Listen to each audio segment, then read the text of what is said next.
they put me on the group chat with the DNR, the company. They followed Di Pietro and Rothenberg, and I couldn't sleep. Michigan said if I stayed up too late, it was going to affect me. And I was like, nah, yeah. I didn't go to bed till like 2 o'clock, and I'm like, I got all this stuff, so I wanted to talk about. I just posted that I saw that Sportsperson. I got to be politically correct now. Sportsperson of the Year is prime time, and I brought it up to the group on their Twitter group chat about it, and they said, Rob was saying how about the AI, but I feel like they kind of jumped the gun with that. Hey, top of the day to you, Josh. Top of the day to you, Rob. That he said the AI controversy, that all those articles they posted, but listen.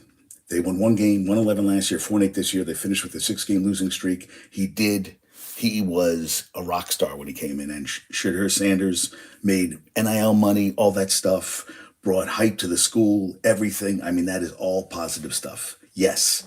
Is he Sports Person of the Year? Mahomes won a championship. How about Verstappen? 19 Formula One races this year.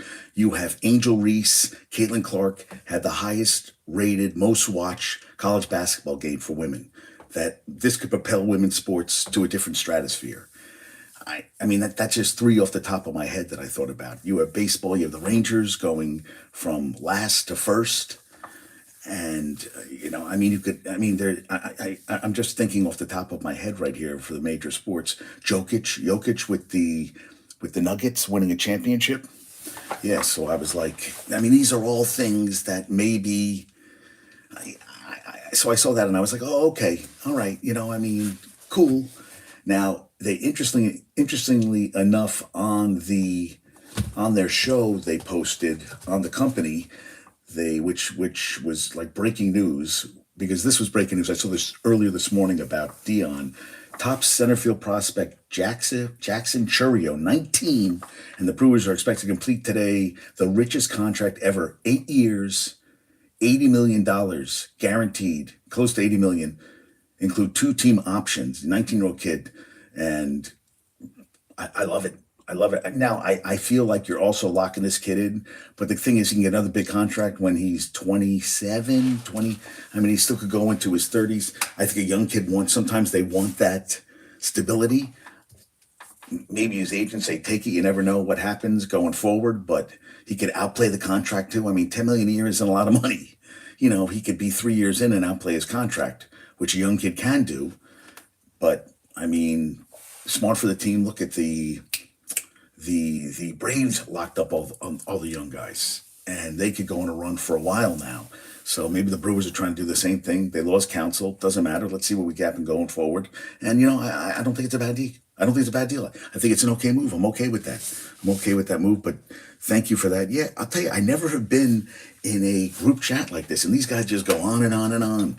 But I was like, all right, I'm gonna tread slowly, and we'll see what happens going forward. Yeah. Oh, Josh thinks it's a brilliant but it's a brilliant contract for the Brewers, not for Chourio. It's a team. It's definitely a team friendly contract. Yes. Now, UNC won yesterday. Now, interestingly enough, Volunteers may have been 4-2 coming into the game, but they lost at the Maui Classic. They lost to number 1 Purdue and number 5 Kansas, which I forgot about. So they got the win yesterday. Hey, 61-39 first half, lose the second half. You turn off your... Oh, I don't know. Josh, you turn off notifications in that chat? No, I just turned off my notification. I don't think it's going to affect it. I did turn off do not disturb. So that shouldn't affect, if they go on and they try to talk, I mean, yeah. I don't think it's gonna. Maybe they'll come on here, tell them to come on YouTube. I didn't put it on the group chat. I said, you know what? Let me start off slowly. I told Rob. I said, let's go from there, and we'll go from there. But Duke lost. Now, interesting. That was their first visit ever to Bud Walton, and at the end of the game, one of the Arkansas guys did like, dude, you want a regular season game, a home game against Duke. Duke hadn't played. Oh, yeah, I don't care. Dude, I love what Josh says. The notifications go off all day. Josh has not seen my phone. I get Twitter notifications all day, dude. It stops nonstop. So the group will go on all day, just like all my notifications. So, oh, that's what you're asking about? Nah.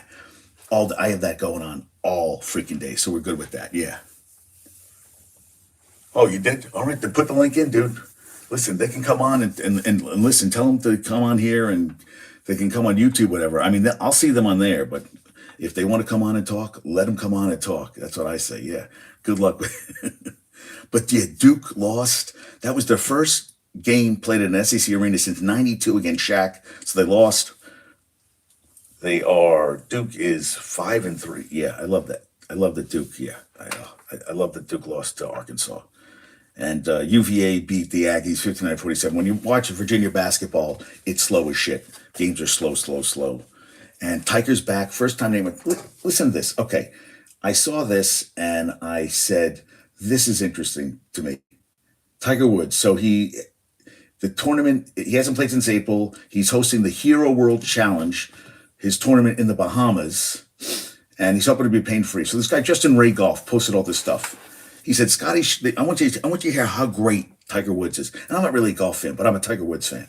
Scotty Scheffler finished the 2022-23 PGA Tour season with an adjusted scoring average 68.63, the seventh best single season mark of all. The seventh best single season mark of all time. Tiger Woods has the first, second, third, fourth, fifth, and sixth. So Scheffler has the seventh. Tiger Woods has 1 through 6. Okay, that's one thing. 97 through 2009. 52 players with 100 or more rounds in major championships. Best cumulative score at par in that group. Tiger Woods, minus 134. Second best, Phil Mickelson, plus 99. Ernie Els, plus 118. He's 134 under. The other guys are 99 over, 118 Ls. Every other player is 275 shots behind Tiger Woods. 275, okay. Win percentage by outright 54-hole leader on PGA Tour. All players last 10 season, 42%. Tiger Woods, outright leader of 54, 95.7, 44 of 46. Yeah, 42% for everybody. Tiger Woods, 96% basically. Okay, that's another one. He's credited with 41 career wins on the European Tour, now called the DP World Tour, third most. And he doesn't play full time. He is third most wins on the European Tour, and he doesn't play full time. Okay, that's another thing. Okay, yeah, that's not from the 1999 Memorial through the 2001 Memorial. Tiger Woods won 20 in 40 official PGA Tour, won 50% of PGA Tour starts. He did it again from the 2005 WGC American Express to the 2008 U.S. Open. 20 of 40, 2 times, not once. Twice, okay? There are 3 instances in PGA Tour history of a player winning 7 or more times in the same course. He owns all 3 of those instances. He's won 8 times each on Bay Hill, Torrey Pines, and Firestone. And from the 99 PGA to the 2001 Masters, this was his finishes in the majors. Win, 5th, win. So 5 of 6 he won. He had more wins in majors 5 than he had players finish in front of him 4. More major wins than people finish in front of him.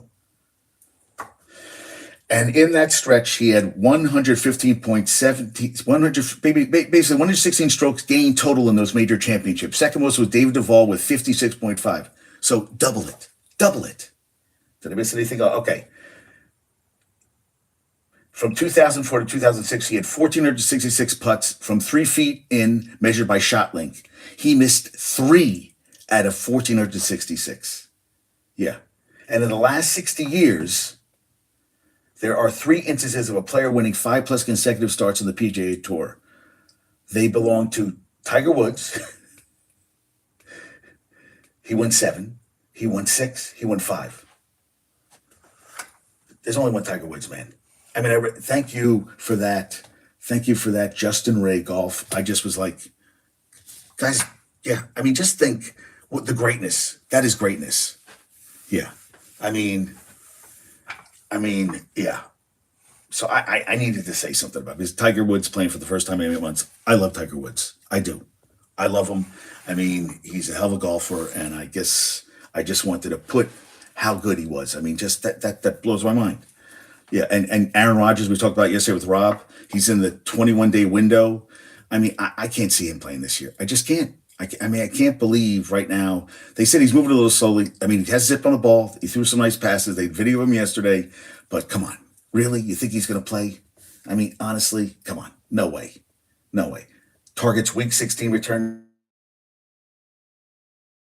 Now they said something interesting though, that they said it doesn't carry over to the offseason like the end of a season, but I disagree. I feel like the Lions finished strong last year. They carried over to the offseason and this year they're making I think last year not making the playoffs, winning that last game against the Packers and not making the playoffs, I think it means a lot I think it did something. Yeah. Yeah, if there was no Tiger Woods, first of all, Josh, none of them would have made a living. The money they have made because of Tiger Woods is astronomical. Astronomical, dude. Astronomical. Yeah, yeah. We'll see. Yeah. And Aaron Rodgers is doing functional football activity, but not contact. Come on, he's not ready. Week 16 against Washington, please, please. If they lose this week to the Falcons, I'm supposed to go to the game. We're going to see if we go. I want to go, but we're going to see. I mean, they're at 1% chance right now. Yeah, and you know, I didn't know that Joe Flacco is now number two behind Dorian Thompson. Is it Dorian Thompson Robinson? I always get DTR, right? DTR, Dorian Thompson Robinson. If Robinson doesn't pass concussion protocol, Flacco's starting over PJ Walker. I thought he was. I just thought he was like backup of PJ Walker. No, he's starting this week if Dorian Thompson Robinson can't go. That to me is wild. I just like, wow.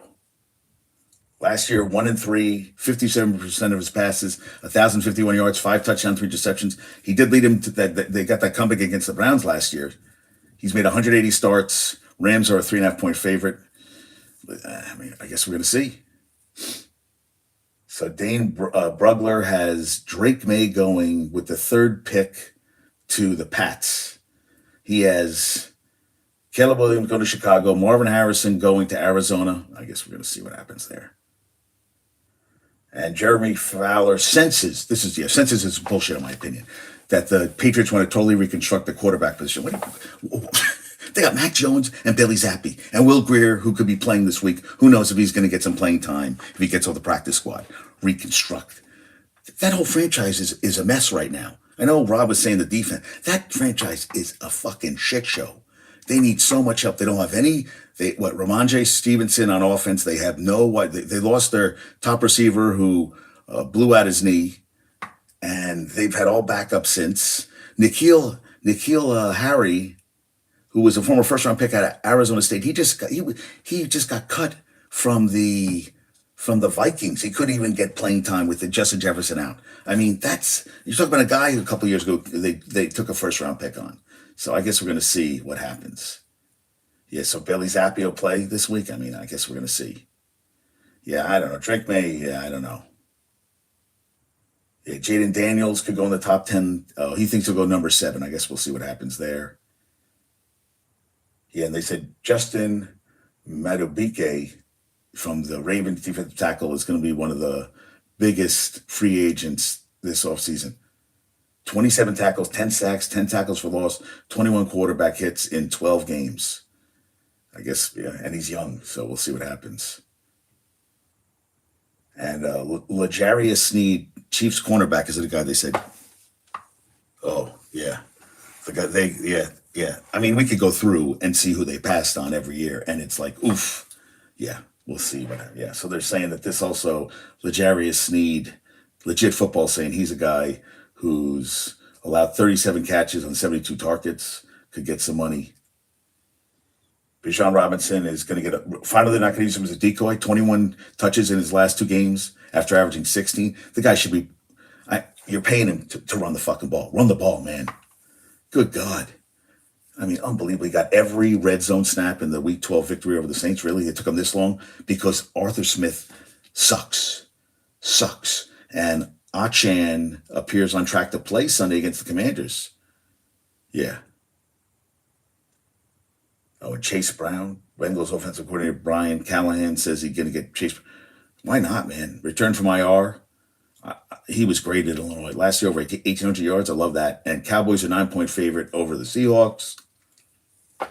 Yeah.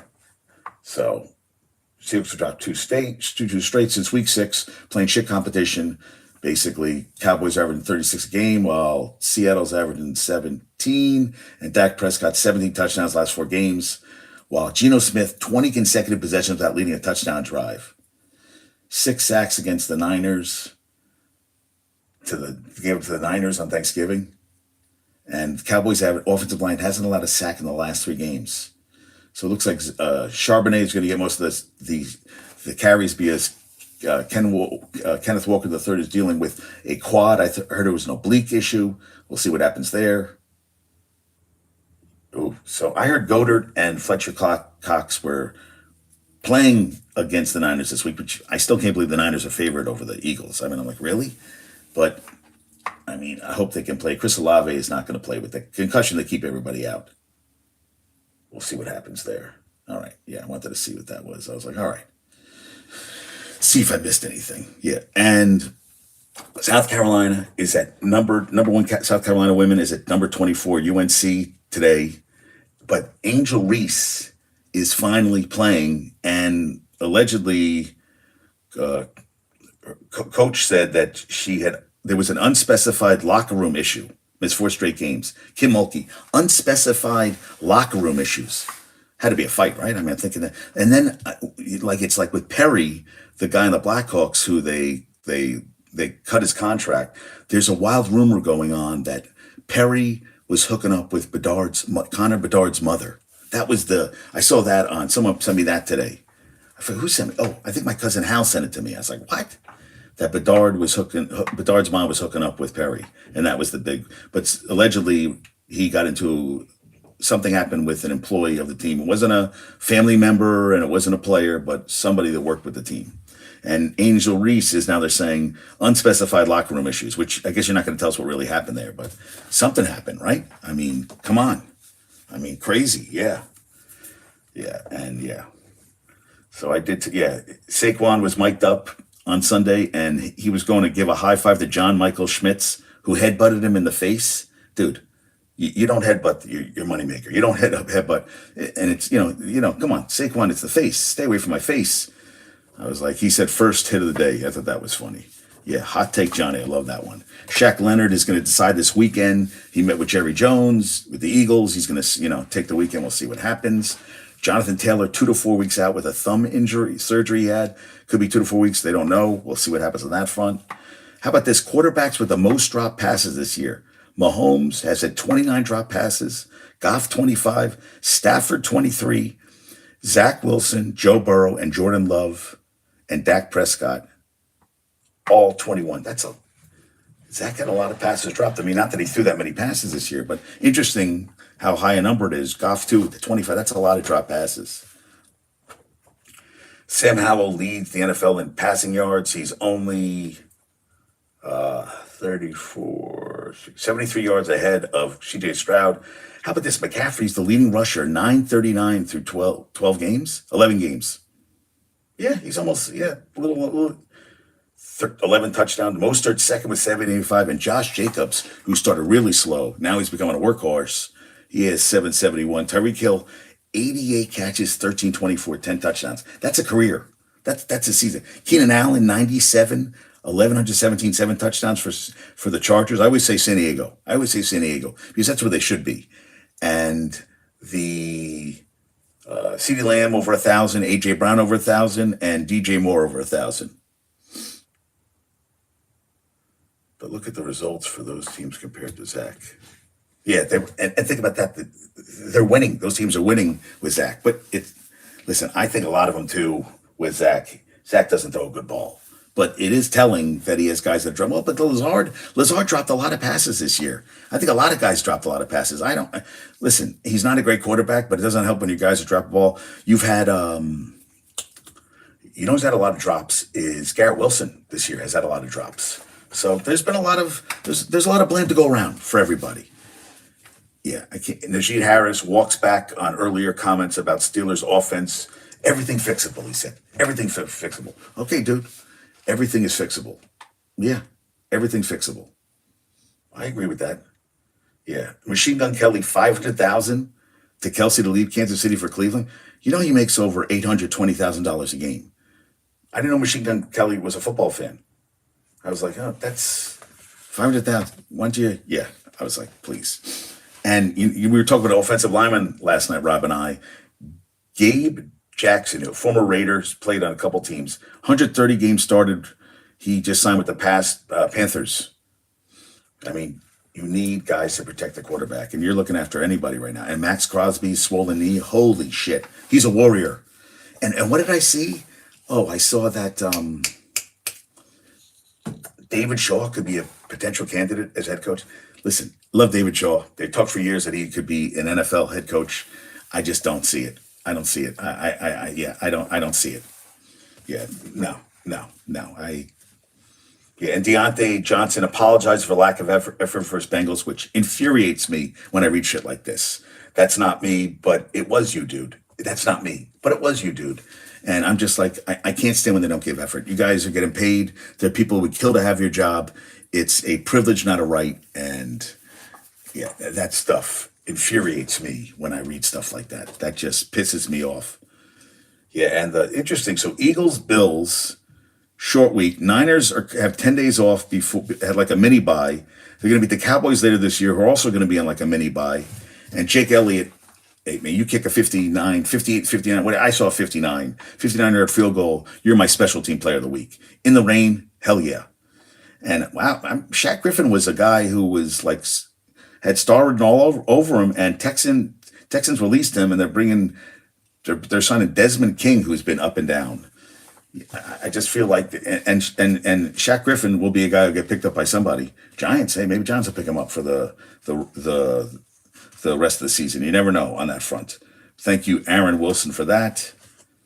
And how about this? Walter Payton, rushing and receiving stats in the Bears franchise. Number one in rushing attempts, 3,838. Number one in rushing, of course, 16,726. I didn't know he is the most receptions of any Bear ever. Ever. I looked it up. 492. Second is Matt Forte with 47. And he's fourth in receiving yards with 45-38. He has the most catches in Bears franchise history. That's a franchise that has never had. And Willie Gault, I saw, had 19.9 receiving average yards per catch, right under 20. Remember Flipper Anderson against the Giants? It was that playoff game where he had like 300 yards receiving. Remember that game? Flipper Anderson averaged 20 yards of reception, but Willie Gault's total was 19.9. But how about that? Walter Payton, most receptions in Bears franchise history. I thought that was pretty interesting. You know, the Denver, you remember, gave up 70 points to Miami, and everybody wanted Van Joseph, the defensive coordinator, gone from Denver? How about this? Last 5 games, 80 points total, 16 a game. How do you like me now? How do you like me now? How do you like me now? That's what I say. How do you like me now? I was like, wow, all right. And Deshaun Jackson, 15 years, second-round pick by the Eagles out of Cal, 5 1,000-yard seasons. I remember when he dropped the ball before. That was in the high school All-Star game. 3-time Pro Bowler, played 7 games with the Rams, and 7 games with the Rams, and he got a ring in 2021. Oh, Rob wants to come on again. Rob, are you bored? Rob's bored, I guess. If he's bored, yeah. And Eagles Bills. How about this? Eagles Bills, 30.9 million average for the game. Most since 2007. Pats Colts. Oh, wow. He's got headphones on today. But how about the Eagles Bills, yeah. Dude. Eagles Bills had almost 31,000, and that was the most since 2007 Pats Colts. So, I mean, they have this stupid in-season NBA tournament, which I don't even know. You don't even know who's goddamn playing in the goddamn tournament, Rob. I mean, it's kind of ridiculous, Yeah, I enjoyed it, but you mentioned I didn't realize that Walter Payton was the leading receiver for the Bears. That's crazy. I know. I had to look it up because they've never had a 5,000-yard receiver in the franchise history, and I saw Justin Jefferson already has that for the Vikings, and they said no one. So I looked that up, and I said, wait a minute, somebody has more than Walter Payton. Looked it up, bam, top is Walter Payton, 492. I was like, holy shit, man. So I was like, wow. Yeah, that's nuts. And I was amazed by Tiger Woods stats. Is there a athlete that's been as dominant in our time in his sport? No. And I mean, think about it. I mean, everything he did, that's what we talk about. You know, I was talking about somebody with this, Rob. How many athletes are hyped and live up to the hype? Tiger and LeBron. LeBron was hyped since he was like, what, 14? And he comes in the pros, and, you know, sometimes the guy, I mean, how many guys actually live up to the hype? And Tiger was on the Michael Douglas show, what, at like 2 or 3? And he goes on, Yeah. and, I mean, it blows my mind. You mentioned Tom Ravitz last night. I mean, he was hyped.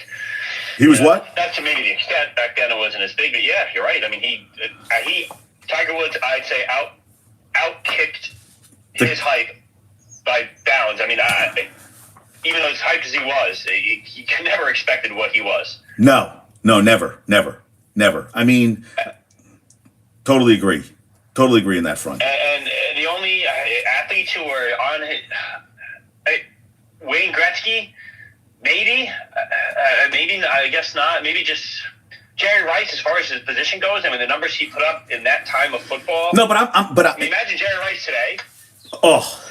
But I'm saying he put up numbers that still aren't touched today, and the NFL in the 80s and 90s were not like it is at passing today, and his numbers are not even touchable. And he almost got cut. He was dropping a lot of passes at first, and they were worried about him. They're like, I don't think he's going to turn the corner.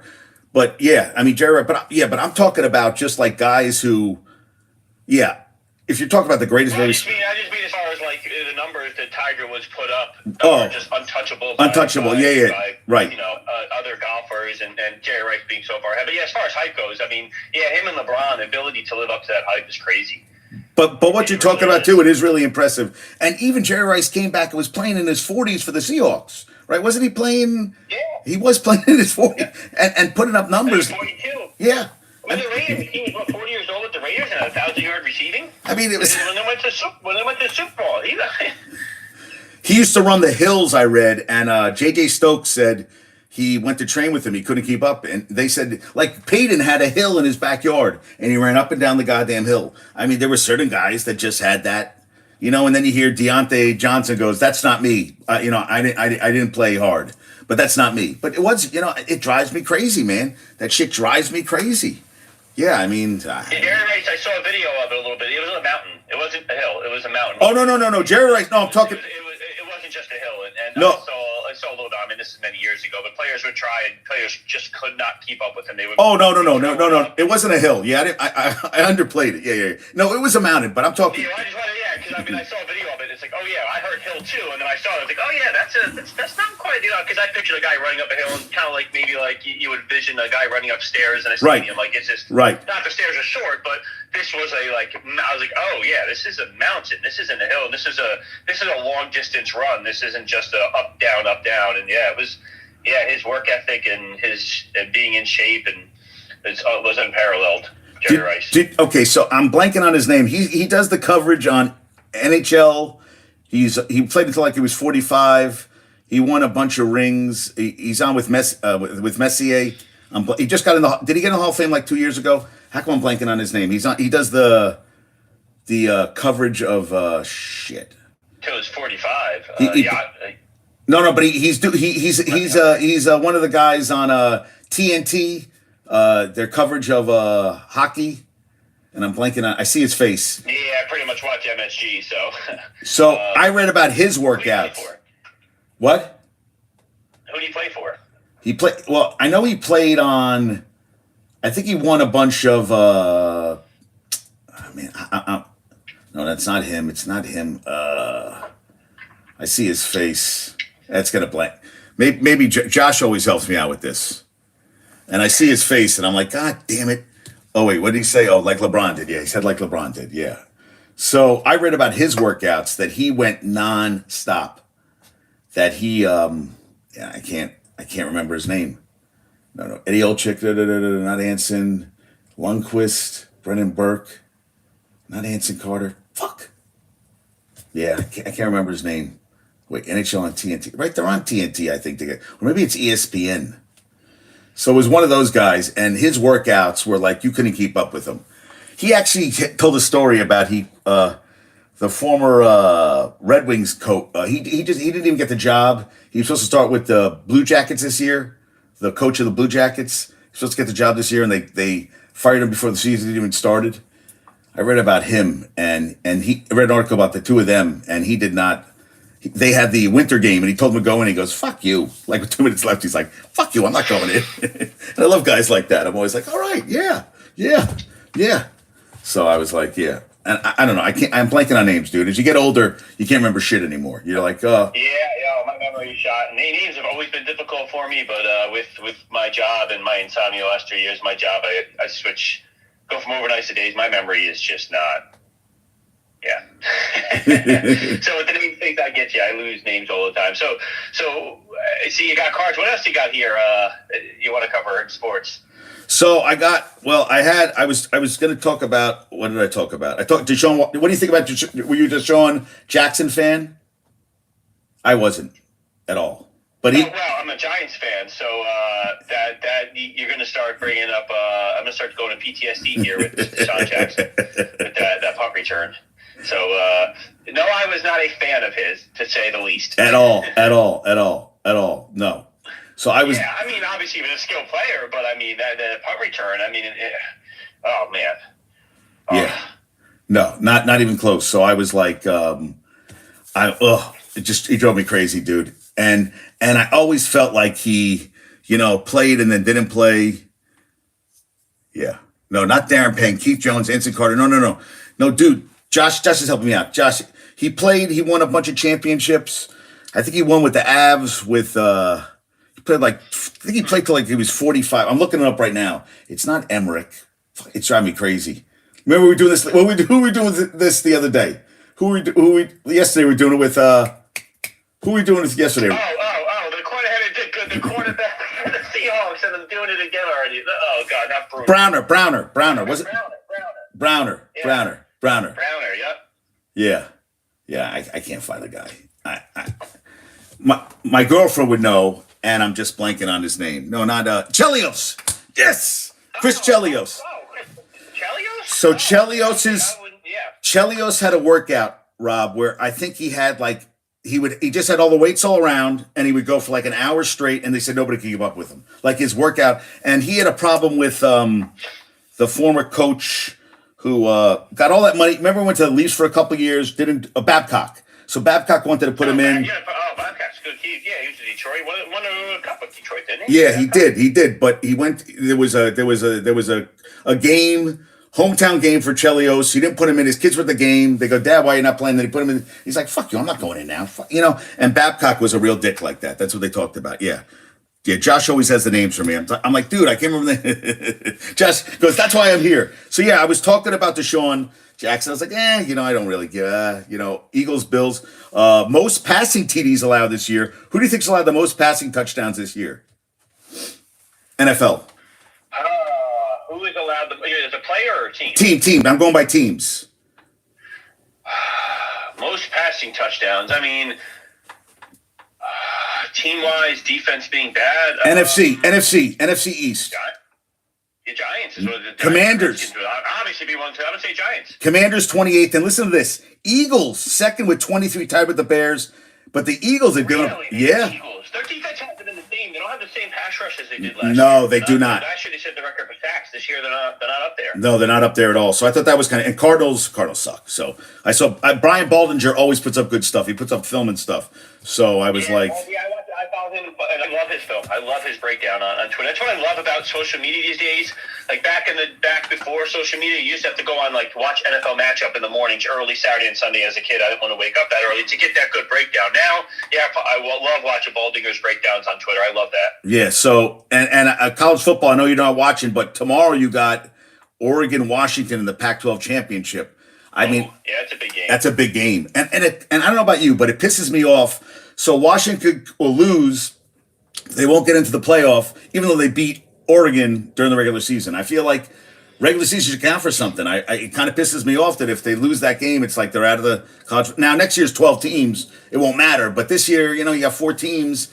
someone put up a good thing and said 3% of the college football teams make the playoffs, which is bullshit. Really, 3% of the. Yeah.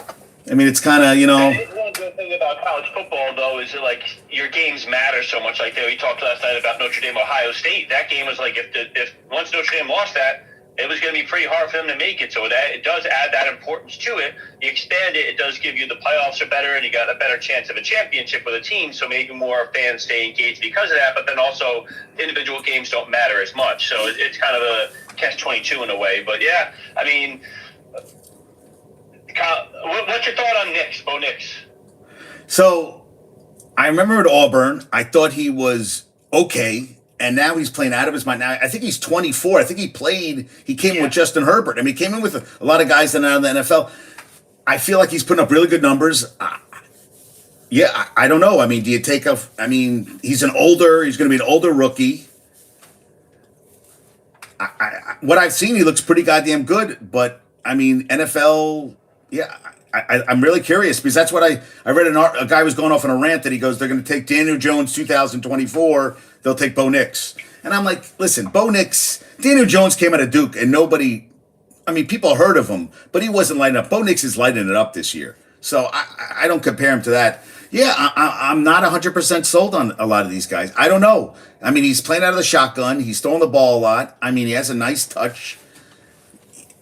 I feel like that's the hardest. The big part of him being so good is the fact he's played 6 years in college, and he's kind of, I don't consider a 24-year-old a kid anymore. I kind of consider 18, 19, 20-year-old a kid. I feel like he's almost like a man among boys in a way. He is. Like you're more mature. He probably is not out partying with the 18, 19-year-old, 20-year-olds. Like he's got probably a little bit different work. I'm not saying they all are, but maybe a little bit different work ethic. It is a job. He's learned over 6 years of how to prepare better and stuff. Preparing for college is different than when you're in high school preparing. So I wonder if there's some of that built into his success that is not going to be the same in the NFL. Well, this is the thing, too. I read somewhere that he's basically playing football. I mean, I think he's probably taken a couple classes, but that's all. He's there playing football. So,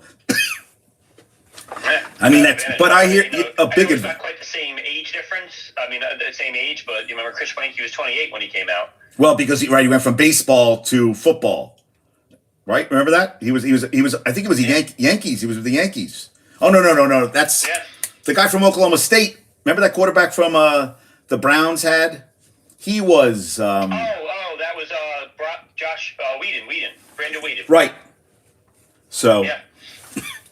So he was a guy that. That's exactly.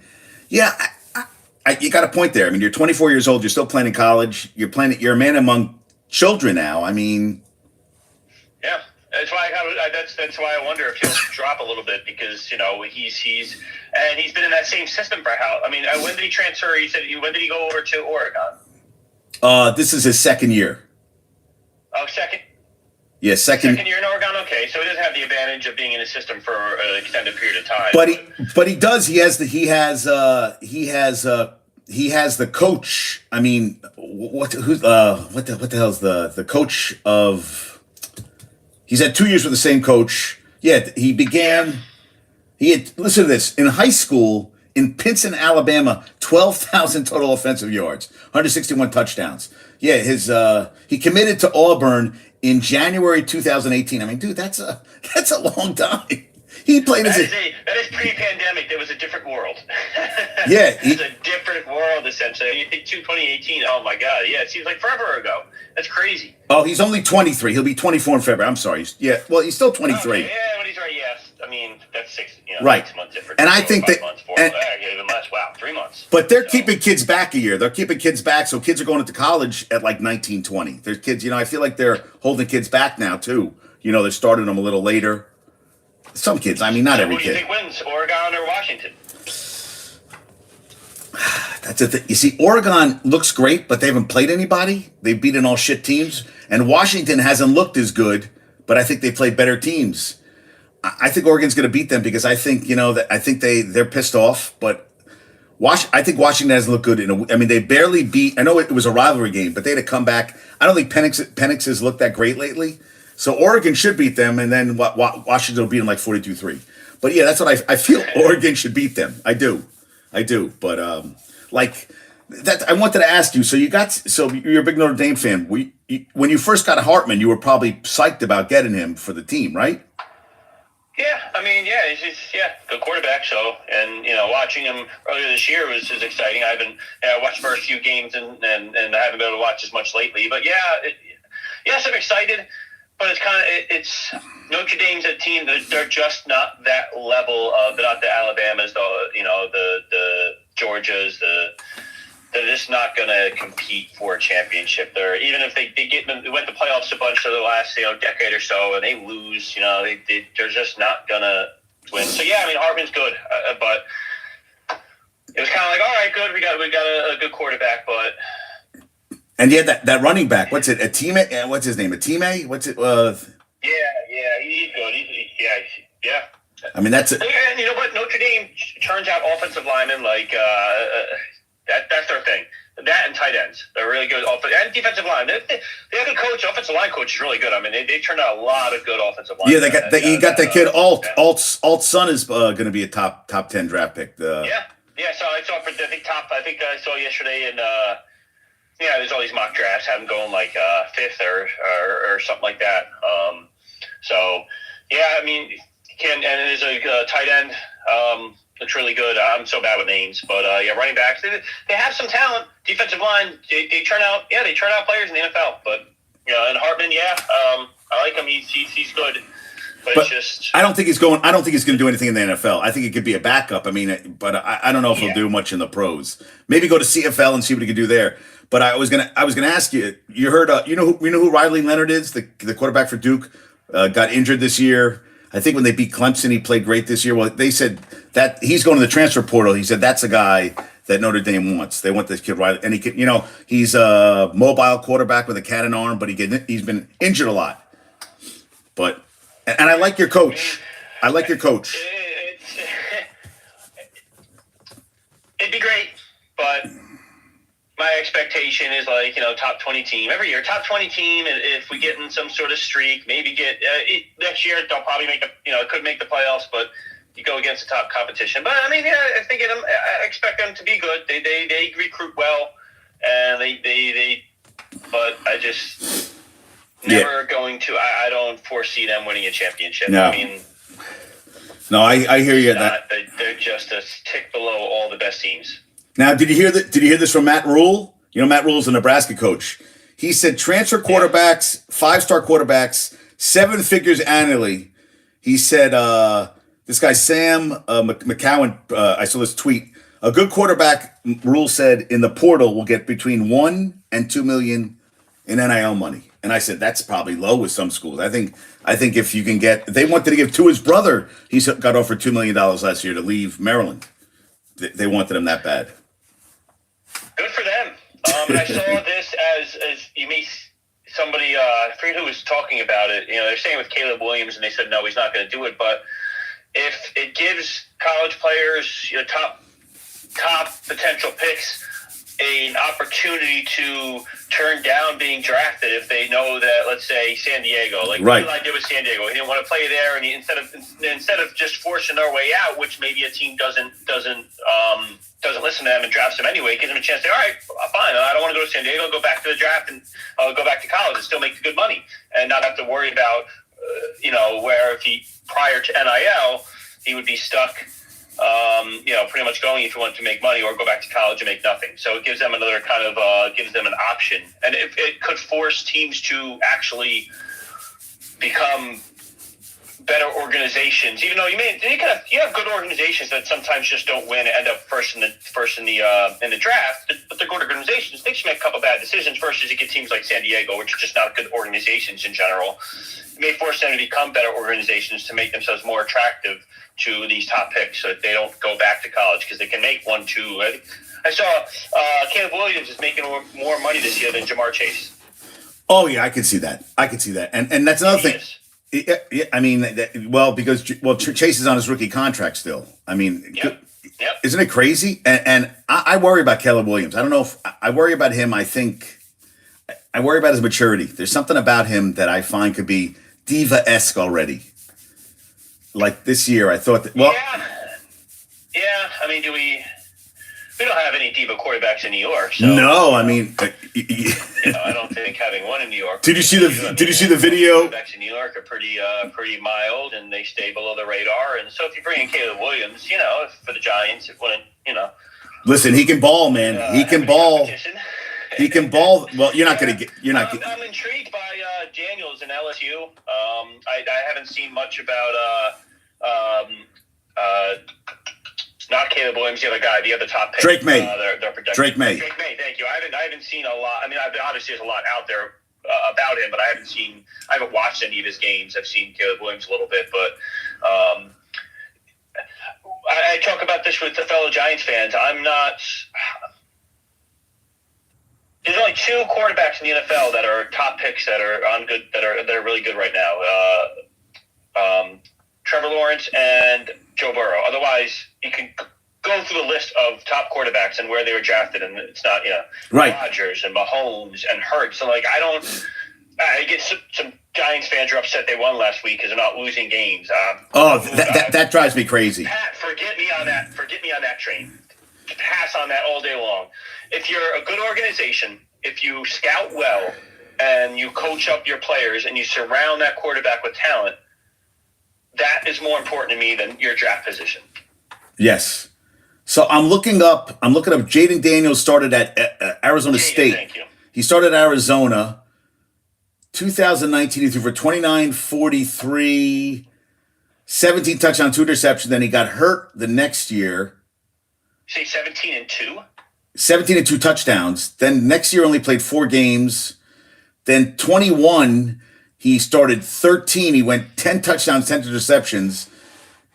So then he transferred to LSU, 17 and 3 again. And then this year, 40 touchdowns, 4 interceptions, 10 more on the ground. Now, I mean, he's. So it seems like that 10 and 10 year was more of the outlier. Right. He definitely. I know it's college, so it's throwing the windows to throw into are a lot bigger in college than they are in the NFL. Right. So, but the touchdown to interception ratio generally for him seems really good, which I think a little bit to do with decision making and not being a gunslinger back there. He's obviously very athletic, and once again, it comes down to coaching. You get a guy in there, and if he's coached well,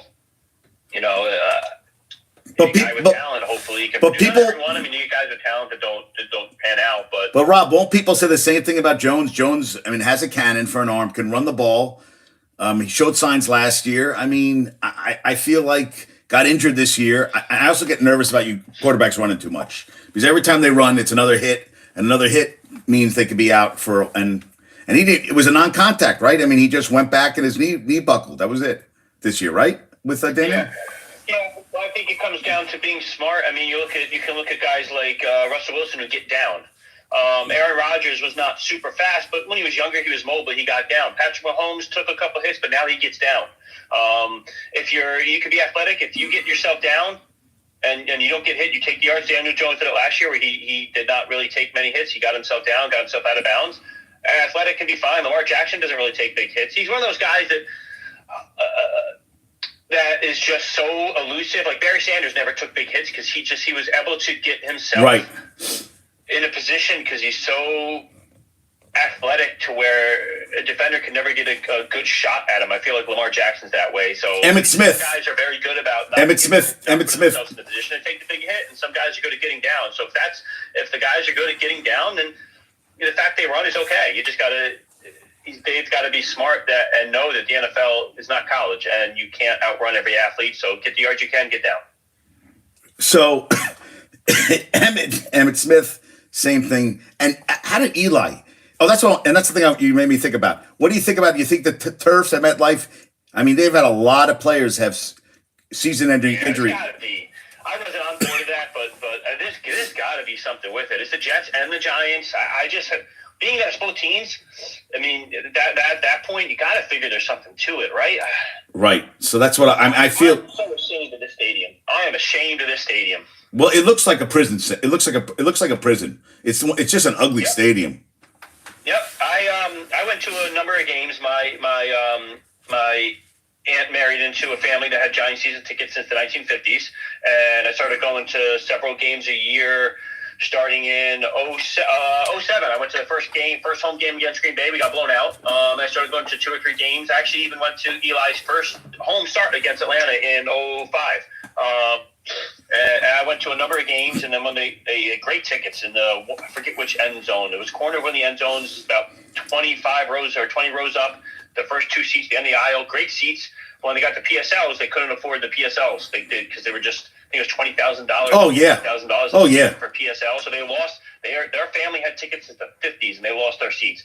So I went to a bunch of games, and then I went 5 years ago now. I went to the first game 5 or 6 years ago. I went to my first game at the new stadium against. They played Oakland, and I walked in. I was like, oh, I was expecting to be like, wow, this is really, and it was like, oh, well, this is really no different than Old Giant Stadium. I felt and looked really kind of no different, and I was like, oh, well, they spent a whole lot of money for nothing. Right.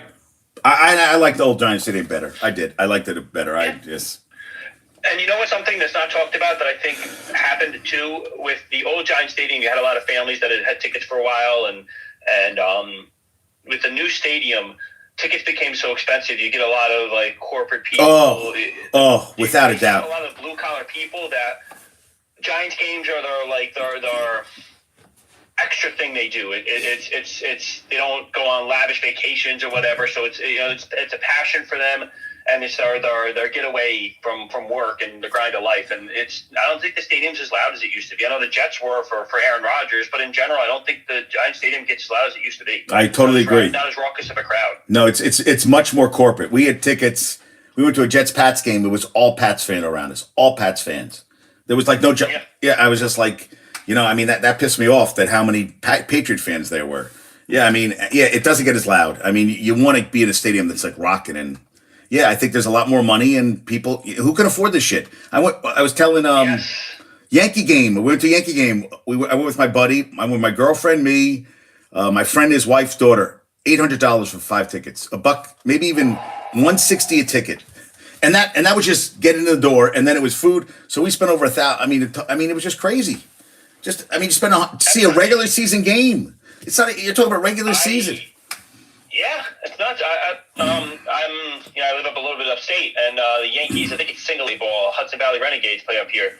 And I was just looking at Christmas present possibly for my kids as a 4-pack of tickets to go up here. We went last year a couple times, and we had a great time. My kids love it. My son's 8, my daughter's 16. She's not a fan at all, but she likes going to the games. She's not a baseball fan, but she enjoys it.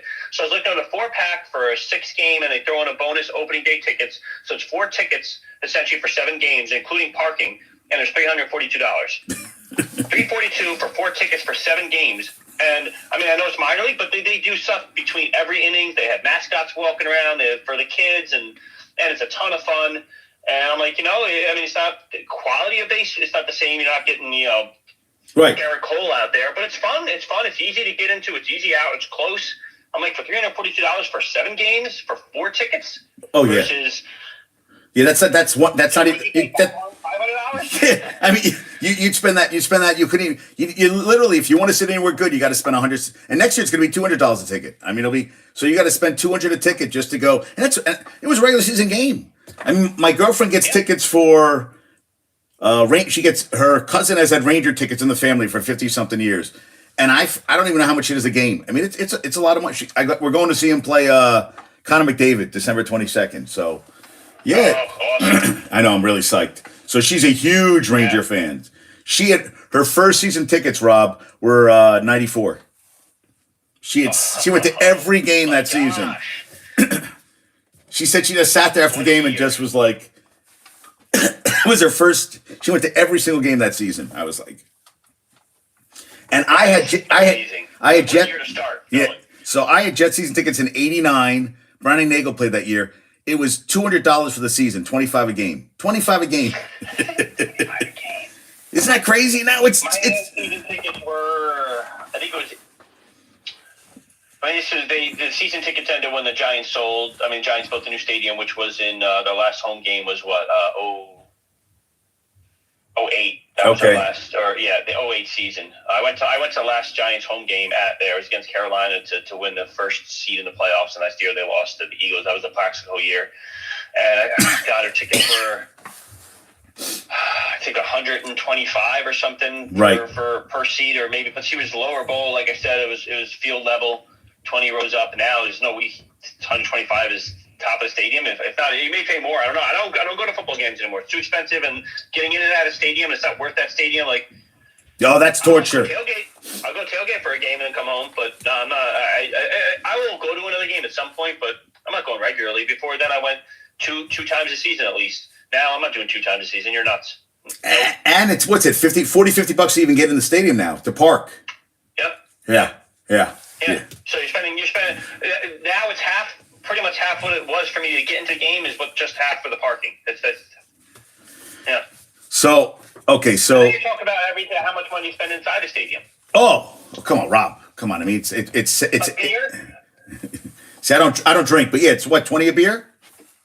Yeah, I don't drink. I won't drink at games. I drink maybe once every like 3-4 months. Do I drink at all? But minor league games, it's ridiculous. The Hudson Valley Renegades, $12 a beer. I didn't expect that. I walked down and looked and said, I'll pass on that. $12 a beer?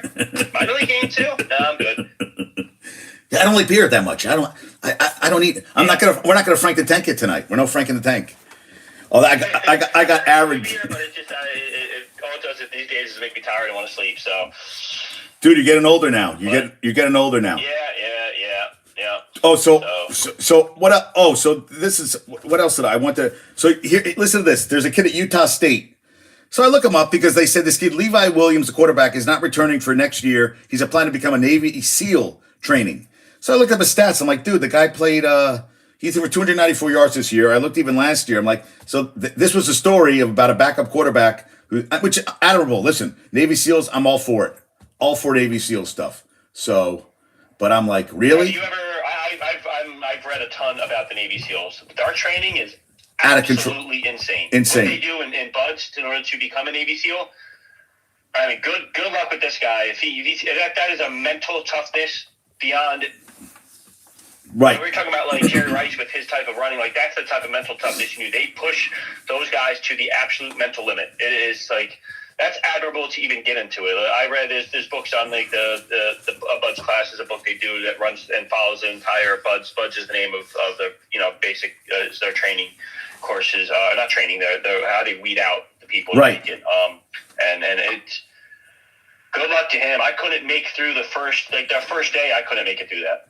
No. I couldn't make it through the first. No, day. first day. It's insane. And it's not. You don't have to be strong. You have to be mentally strong. Oh, mentally. Like big tough guys doesn't mean anything. It doesn't mean not to put them down. I mean, if you're strong, you're physically strong, good. But it's not about being physically strong. It's about being mentally tough and being able to push yourself to limits that you don't think you can make. So it's awesome. That guy wants to do that. To serve, give him a shout out to him and thank you for even wanting to serve. But then even on top of that, to choose the Navy SEAls of all the things to do, that is the I mean, I read that because I'm just amazed. Once I started finding out what they have to put themselves through, I was amazed at the limits they push themselves to become Navy SEAls. Right at the end, they don't sleep, right? Isn't there by the end? They have to carry the boat and everything, and then they're cold water. I mean, there's a whole thing at the end where they're basically like. I mean, it's really intense, like really, right? I mean, isn't there? Yeah, it's 5 days, I think it's 3 or 5 days. I read the book 6 years ago now, but it's like 3 or 5 days are there. Yeah, they're just literally pushing them. They don't sleep, and their exercise is constant exercise. They barely eat. They have them running it's done out in San Diego, and it's done right on the bay. And they'll have them run into the water, and the Navy SEAls know how long a human can stay in the depending on the temperature. They have it mapped. They have it figured out. How long a human body can stay in water of a specific degree of temperature, and they'll send them in, and they'll have them sitting in there and pull them out right before it's too late, and then have them do exercise to warm back up, and then send them back in. They have them like up into their necks of water, and then pull them out, and then they'll pick up their boats and hold them over the head and run like on the beach for miles, holding it above their heads, and the thing is like you can. If you like fall behind, they don't say okay you quit and leave. They just berate you and berate you, and the thing is they want you to just start and go back up and like have that not quit. I'm not going to give up. I'm going to push myself, and they know the limits, and they're staying awake, and there are guys who then they row out, they get in the boat and they'll row out, and they have them in the middle of the night like row out to a certain thing, and I was reading like a guy thought they were like being attacked and like jumped off the boat into the water because even though there's no one to attack them, it's just like they start to hallucinate because they've been up for days and pushing their bodies and minds to the limit. So people start hallucinating out there essentially. Oh, hell yeah. Hell yeah. Oh, yeah. Yeah. So It's good luck with this guy. I'd love to find out whether he makes it. If you can message, I'll message you after this text. I want to get his name and see how he does. Yeah, Levi Williams. I saw him I saw it online. Yeah. So yeah, and you, oh, and I talked about with Oregon. We talked about you know what I'm pretty psyched about actually. I kind of like a team like Toledo in the MAC. I think they won 11 games. I kind of want them to play a bowl game against like a Clemson, against a good, maybe not a great team, but a better team. Like I'd like a bowl game with. Do you watch any of the bowl games? You don't really watch any of the bowl games. I watch some of them, especially now with this job. TV's on Saturdays and Sundays and evenings and stuff, so I'll catch more of them. If I'm home and it's on, I'll watch it. With kids, I got to pick. Right, I know. I'm a very involved father, so and my son is starting to get into football, which is good. So I watch some sport with him, but I like to do stuff with him. So watching bowl game after bowl game is not. Would you used to watch more of them? So let me ask you a question. Would you let your with Florida State and Miami and Ohio State stuff, Rob, but now would you let your kid play tackle football? A young tackle at a young age, no. No, high school. Would you let him play even high school? Oh, yeah, tackle, no. Would you let him play high school tackle or no? If you.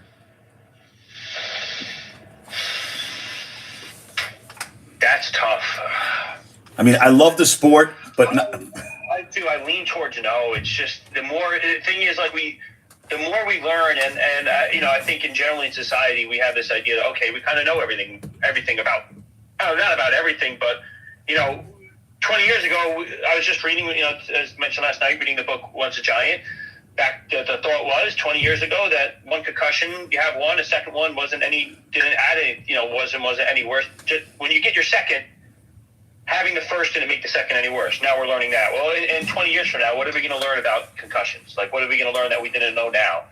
And especially that affecting young kids. So and learning about CTE, and no, I just don't. I don't think I'd want to, and I don't think my son. He's not great with physical pain, so I don't think he'd even want to.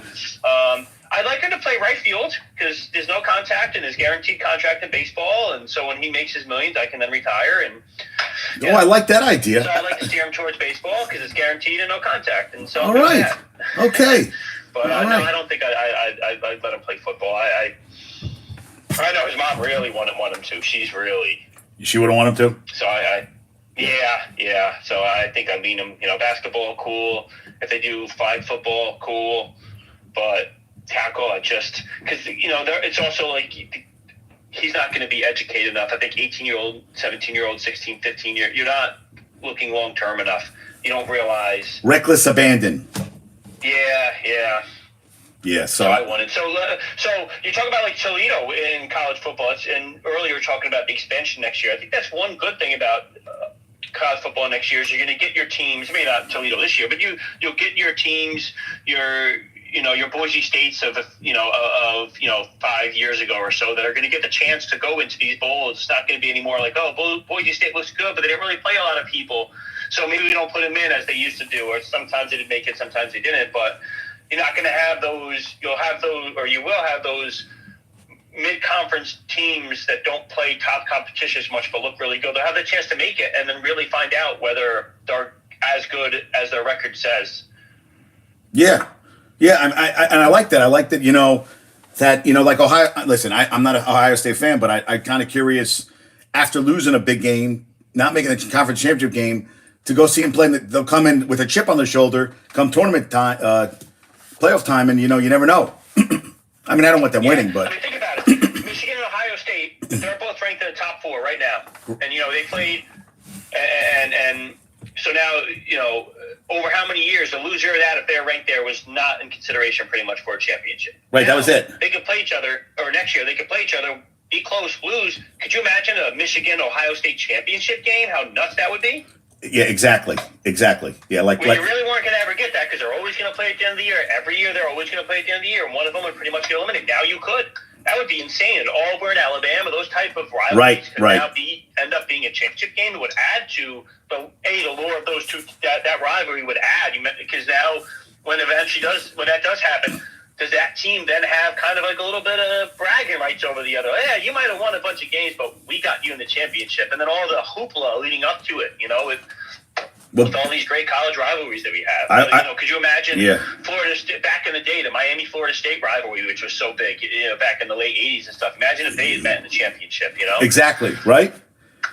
And actually, Michigan-Ohio State, over 19 million. It was the biggest audience this year and second most watched game. So people are watching, man. Listen, I went to UNC, and Coach K's last home loss and last loss ever were both to UNC. Greatest thing ever. You take that to your grave. Yeah. That's the best feeling in the world. Yeah, that's got to, would you say that's as far as college rivalries, I guess for basketball, it's definitely the rivalry, UNC and Duke. College football, I guess you got to say Michigan, Ohio State. I guess I guess it would. Yeah, it would be. Or people say Auburn, Alabama. Alabama. Yeah. I don't know. Michigan, Ohio State to me have been right.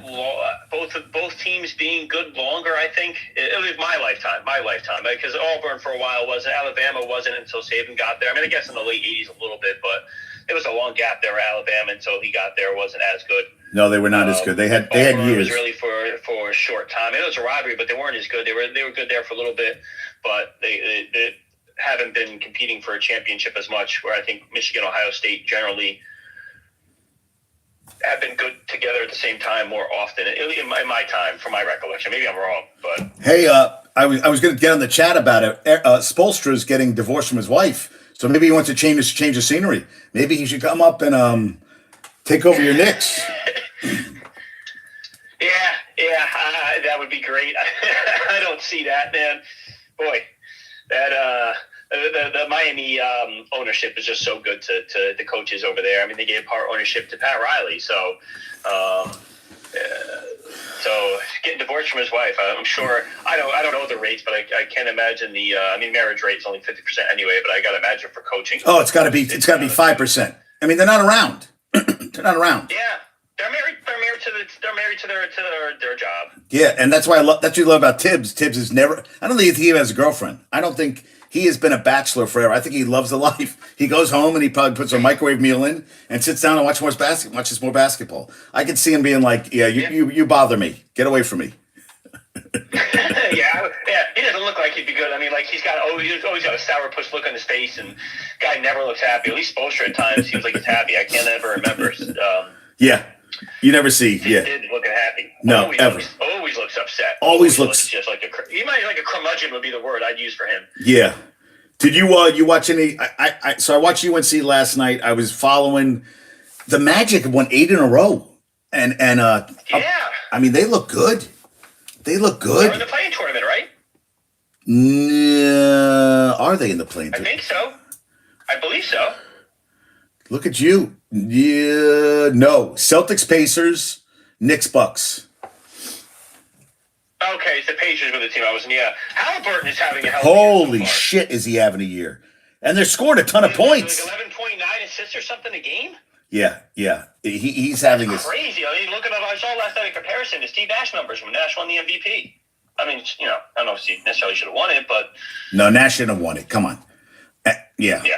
I felt, but yeah, he has been playing. He's been playing well, man. Really, I love him. I love that the young guys are playing well now. I think that's. I just think it's great that the guys are playing good basketball now. Because you want the young guys. It's always been LeBron, and I want to see some of the young guys this year coming. Yeah, Halliburton's averaging. He has 179 assists. You know who's second? You know who's second in the NBA? Who do you think's second? Jokic. Jokic is second. Not talked about enough. No, I agree with you. The guy can handle the ball, could shoot, and not just shoot threes. Like he's not just a standout. He's not one of these centers that. He's the guy. He's the main guy, so he gets the ball. But here's some center that can shoot these like Lopez in Milwaukee. And he's kind of a corner spot up guy. The ball gets kicked to him. He's wide open. He can dribble the ball We've seen him where he does turnaround 3-pointers, fading away, and he makes them. I mean, the guy can dribble the ball, rebound, pass the ball, not just pass, but like really good passes. But Rob, don't you?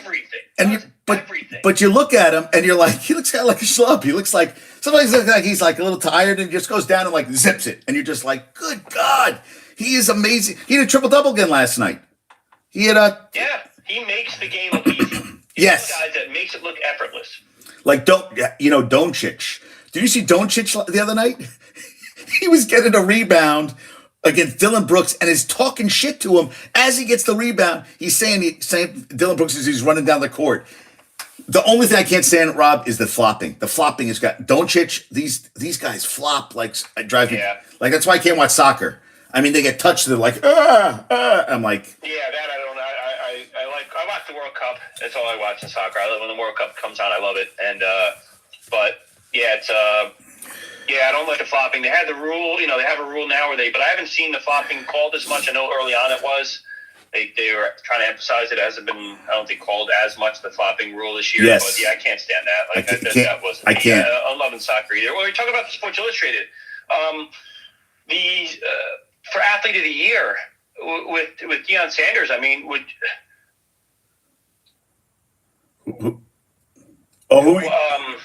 draw a blank. Won the World Cup. Oh my God. Yeah, you're right. Why is it Messi up there? I totally blanked on Messi. Thank you. That's what I'm trying to. Yeah, like why isn't Messi up there for it? Yeah, you know what? That's a good point. Rob. That's a great point. Exactly. That was this summer, right? That was this summer. Yes. Correct? No. It was. Wait. No. You know what? The previous summer. No. It was last Thanksgiving. It was last Thanksgiving. So. That's why it shows off. That's right. It was over a year ago. Oh, okay. So that's what throws me off is the World Cup is usually summer. So it's just beyond a year. I wonder if he made it last year. I don't. It used to be a big deal. Weird. The World Cup is usually in the summer. That's right. It was last Thanksgiving. That's right. But yeah, I'm getting confused. Now it's funny you said that, and I was like, yeah, and then I'm like, yeah. I'm sorry. I mean, I were they looking for the most like, yeah. The most hype guy. I mean, listen, he came in hype, and then, I mean, listen. But they won 4 games. I know he's hyped. You're talking, but 4 games isn't much. No, and then to isn't much. Yeah, and I'll tell you, everybody's going crazy when they beat TCU. I said that TCU team they beat was not the team that went to the championship game. It was totally no quarterback, no running back, no wide receiver. It was a totally and they had a terrible year this year, so they didn't beat anybody. Yeah, I'm like Jokic for the athlete of the year. I said Jokic. I thought Verstappen. Listen, I don't watch Formula One, but I mean, you win 19 races in a year. You're doing something. I mean, that's a lot of races, man. Yeah. So I'm like, holy. Yeah, I mean that. Yeah. So and Pistons lost their 15th in a row yesterday. I mean, that's oof. That was ugly. And they drafted Gabe Cunningham and yeah, you just. 15 in a row, that's a lot. And they paid Monty Williams is making a lot of money coaching. He's making what, $10 million a season, I think? Yeah. He's and that's all guaranteed money, right? All guaranteed. They're all NFL, college, all the coaches are always guaranteed. They have to pay the coaches. So so that's why, we were talking last night about Dibs, like no, unless you're replacing them with a Spoelstra, someone pass on replacing them. I mean, Monty Williams, even you thought he was a good coach, but look how maybe it's Detroit, but not like they're talentless. So, no. Yeah, hard pass on keep Dibs, keep him. And Jordan, and you've seen. Wow, but look, you talk about young players. Look at Anthony Edwards in Minnesota. They turned that around. Yeah, he's a good young player. He is a good young player. Around that's really good defensively. That Gobert trade, a lot of people thought they might have given up too much, but if Minnesota's for real, their defense is that good. And they're finally winning. If it pans out, could you ever say it was too much to give up? No. I totally agree with you. I mean, and you see, Golden State started 5-1. They're 3-9 their last 10, and Clay's not hitting shots. Wiggins, they got rid of a bunch of guys. That injury. What? Yeah, no, never covered. Clay Thompson has never been the same since that injury. Well, he had the knee, then he had the Achilles, right? I think it was knee, Achilles, knee, or something. You don't recover from. Achilles, funny. And but they said Steph this year. 30 points a game, 48 from the field. He's averaging 44 from 3. That's ridiculous. I mean, that's crazy, right? Yeah, that is, and he the way he plays too. You know, he's running around. Another guy just got in top shape. Not the NBA players aren't, but the guy never stops. No. And he's so quick, and his shot. He doesn't like you get some jump shooters where the ball, you know, your release point is pretty high. His release point is like center of the chest, so it's just quick to get up and just it's such a quick release. And he doesn't need to. He doesn't need, you know, he's not one of these guys who it's a high jump. You know, some guys with a jump shot, they really got to get a lot of height, a lot of lift on their jump shot. For him, it's none of that. It's just that quick release. So let me ask you a question: Have you been to a 3-point court? I've tried to shoot 3-pointers. It's exhausting. That's what I try to picture him. I'm like all my might throwing the ball, and I look at him. I'm like, God damn. I'm like, geez, Louise. Yeah, so I feel like I'm like... His dad was a good 3-point shooter. Yes. Del Curry was good, but Steph is just... It's amazing. I mean, you have guys who shoot out like that, but I just don't have another guy who can get off his shot the way he does. No. As quick as he does, as good as he is. But when he was just... Those few years when Golden State was pre-Kevin Durant, when they first really kind of hit the scene, he's just unworldly, and he just kind of went for a run there, and he's still really good. Obviously, he just felt like then he was just on fire for a couple of years, where he's taking shots that are unbelievable, and his handle is so good. And what I love about him is he's willing to bring Durant in. He wasn't like, okay, it's my team, I got to be the center. He was like, okay, I want to win more championships, bring him in. You know, ego doesn't seem to be a big thing for him. No, there's no ego there, which, you know, a lot of these guys have a huge ego, and he's not one of those guys, which is impressive. Yeah. I'm like, who cares? And you wonder if they retool. Like you said, they haven't, you know, what'd you say, 3-9 now? No. Yeah, 3. No, they're 8-10. Well, yeah, but they started out 5-1, but they've been 3. Yeah, 3-9 since. 3-9 then, and 3-9 since, and we'll see. I mean, that doesn't mean they're going to carry that on, but if they don't turn around at some point, what do? You know, they just re-signed Draymond. I don't know how much left on Clay's deal. Does Steph Clay's a free agent. Satisfied with his rings? Does he go through a rebuild to stay there? You imagine someone like him with his shooting could play for a while. Maybe he doesn't want to, but with his ability to shoot, he can stay in the league and just kind of become a secondary, just 3-point shooter. So you wonder if he stays there and is okay with the rebuild, or does he eventually want out, or do they try to then add someone else? Because they added Chris Paul, and that doesn't seem so far to be working out. I was talking with a friend. You know, does LeBron James want out of LA soon because it's not working out? Does you figure where could he go? Does he maybe end up in want to stay close to home, end up at Golden State possibly? You know, because he can still score. Yeah, and he still put up numbers. Make that happen if he wants to stay there. Does he want to pick up his family and move again? If LeBron plays that much longer anyway, maybe he just retires. But what does Steph want to do? Does he want to stay there and retire Golden State, or? Yeah, I think with him it means something. I think he kind of wants to stay. I think his legacy. He does look. LeBron's been now. What's he on his 3rd team? You know, it kind of dilutes things in a way. I feel like, and they won the championship during the bubble, which was a different beast. And he had 4 months off before the finals, the playoffs, which really helped him. I don't think they would have won a title if they didn't have that time off. I think that really helped him. So, yeah, I mean, it's And would you want him on the Knicks? Would you bring in LeBron at the end and let him? I mean, they would sell out. No. They would sell out. Yeah, but when did they not? They've always sold out. Yeah, you're right. Knicks sell out every single game and get the star. They get everyone there. Selling out's not a question. I mean, if he came as a free agent and he wasn't taking as much money, I mean, I would just to add him. But if you're talking about trading, what we'd have to get him, no, I wouldn't trade anybody. Defense. I mean, I'm gonna say he doesn't play defense. He doesn't have the ability. At his age, you can't give that full that full effort all the time and wear him out too much. So no. No, I'd want to stay with. He's not the guy I'm trading. Going all in on. No. Totally agree. Now and Gary Payton suffered torn right calf, which means he's out for. I mean, I would think he'd be. Who's that? Gary Payton II. They brought him back. Did he? Yeah, he tore his calf, so he's going to be out a while. Oh. And that's a while. Well, I don't know. Well, that's right. Yeah, I mean, unless he does the Aaron, I know it's Achilles versus calf, but if he does the Aaron Rodgers healing, that's like 2 hours. Say it again. I said if it's Aaron Rodgers, it's 2 hours. Take some of that ayahuasca. Take yeah. some of the ayahuasca, whatever the hell these, Yeah, you know. yeah. Go to the dark retreats and Oh, the dark. and Yeah, that pissed me off, Rob. That pissed me off. That whole darkness thing, and oh God. Once again, diva thing. Like it has to be announced that he's doing it, and and I was right. Come out in the McAfee show and talk about when I was in there, when I came out, and so that's what I wanted to ask you. Are the guys in the company? Are you guys fans of? I'm not a McAfee fan. I never listen. I'm not really a fan of McAfee. I mean, I think talented, whatever, but I don't know. There's something about him bothers me. I'm just not a McAfee fan.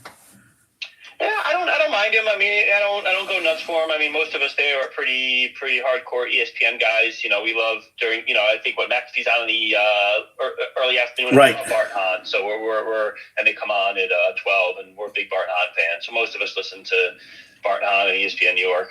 We love them, and they love us. So it's a great relationship. We in the company we love and shout out to the company. We love. Bart and Hahn. So yeah, we mostly listen to them. They're a big Pat McAfee fan. Not that I dislike them. I don't like with AJ Hawk. I think is his guest. I don't love Hawk, and of course I don't love Aaron Rodgers being on there. And I don't mind McAfee. I like him on College Game Day. I like what he brings. College Game Day. I don't watch a ton of it, but a little bit I saw of him there. I think he fits. I think he tones. He realizes he's not the centerpiece of that. He's just one of them. And I think he tones down a little bit, and I like that. So I like him in College Game Day. But, yeah, I don't really ever watch McAfee, so. Oh, and I saw something yesterday. So St. Joseph's beat Villanova. They hadn't beat him, and the guy who put the tweet goes, wow, I don't want to give my age away. So, they haven't beat him in forever. So I looked it up. I'm like, dude, that was 2011. I mean, you were in college back then. I'm like, dude, that was 12 years ago. You're like 30 years old now. You're acting like you were like 90 before the last. And I was like, wow, St. Joseph's. I mean, I remember back on St. Joseph's. God, who are our 2-point guard? I mean, who are their 2 guards? They made it run forever ago. But that was it was the guy with who's the guy who's homeless now. The it was Delonte West. Yeah, it was Delonte West. And the other guy was who was the other guy? He played a long time in the league. I'm blanking on the other St. Joseph guy. He played a long time in the league. They were both guards, right? Right, they were both guards. Yes. Yeah, that's when they made the run into the tournament. Yeah, they went Elite Eight, I think, that year. They were undefeated, right? Weren't they undefeated? They were to the tournament or into the tournament, weren't they? Yeah, they were. Yeah, they were undefeated. That Kentucky team was undefeated up to the Final Four. Loved it, and they lost. I always thought Calipari. Yeah, funny. I play. I do a pool, college basketball tournament pool, and I won that year.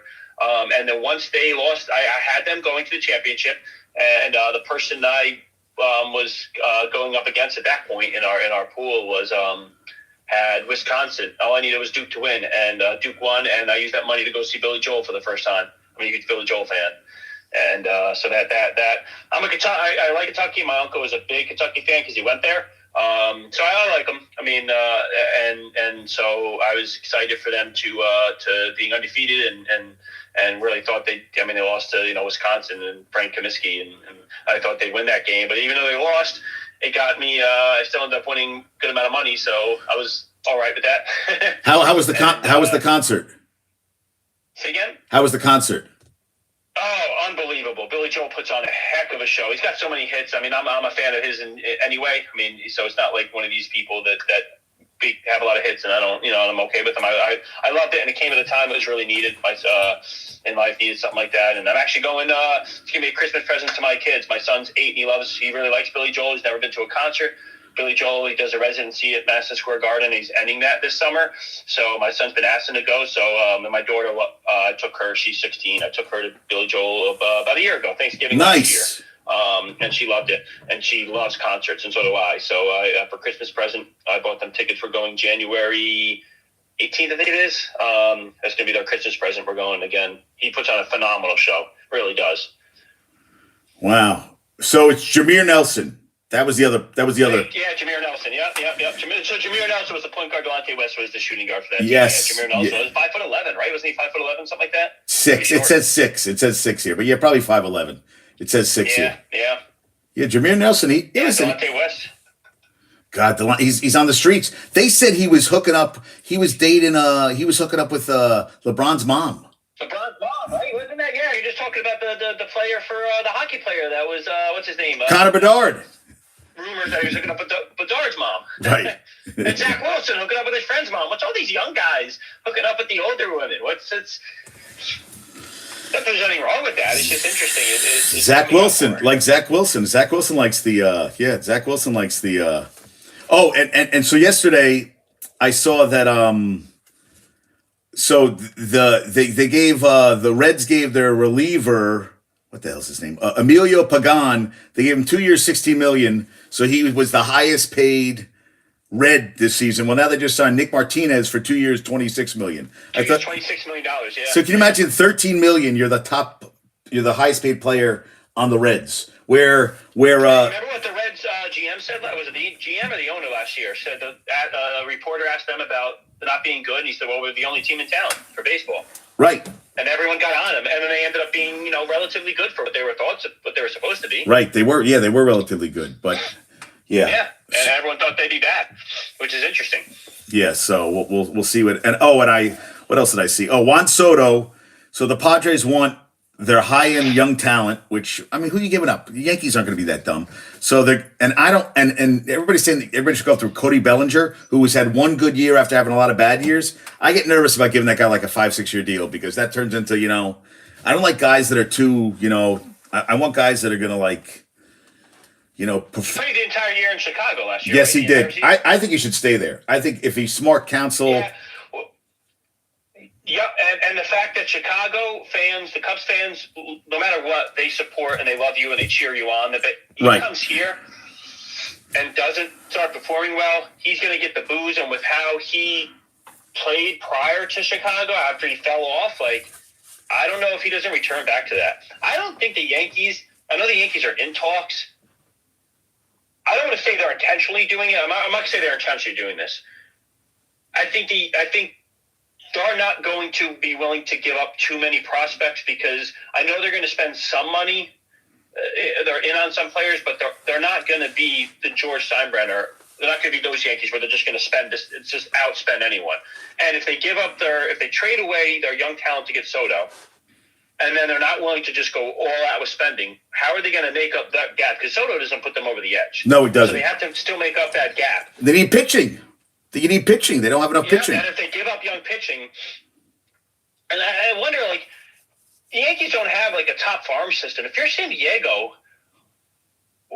I can't imagine there are other teams that have good young pitching. Like the Dodgers, I guess they don't want to trade into the Dodgers, but the Dodgers have good young starting pitching in the minors. The Mets have some. They have more hitters, and so maybe they don't want that. There are other teams that I'm surprised aren't in on him who have better prospects than the Yankees. Maybe there are, but right. I just don't see the Yankees ultimately landing him. And if they do, I think it ends up being 1 year because there's just going to be too many holes for them to fill besides him because they're going to have to re-sign Gleyber Torres, and if not, they have to replace him. I guess, and if they trade him away, don't they give up some of the people that could replace Gleyber Torres? Right. Probably. But that's the thing. So I just feel like it's not worth, like you said, he's not going to put him over the top. You get him in and you're still going to need what they can't outscore. Once the playoffs start, you're going to need pitching. They don't have enough pitching. And so, I saw that. I was like, Do you follow boxing? Well, really that great. Yes, you have Aaron Judge, but who else on that team scares you? Volpe doesn't scare you. Maybe you're hoping he gets there, but besides Judge, who else on that offense is really top notch? Gleyber Torres is good, but he's not quite top caliber. He's very streaky. When he gets going. But who else on that offense is really nobody? Yeah, nobody. Yeah, nobody. And look at the other teams. So you figure they have to. Stanton, that's a contract they got to still deal with, and he's going to play. So I just don't. Maybe if you add Soto, I guess then it becomes Soto and Judge, and then he's a free agent next year. Soto. So if they trade for him, they have to re-sign him, right? It would look really bad if they don't. No, I agree. Yeah. So, yeah. And you follow any boxing, or you're not a boxing fan? No, I'm not a boxing guy. I mean, I was when I was younger. I was a heavyweight, Tyson and Holyfield and Riddick Bowe and stuff. These days, no, not really. You watch any MMA?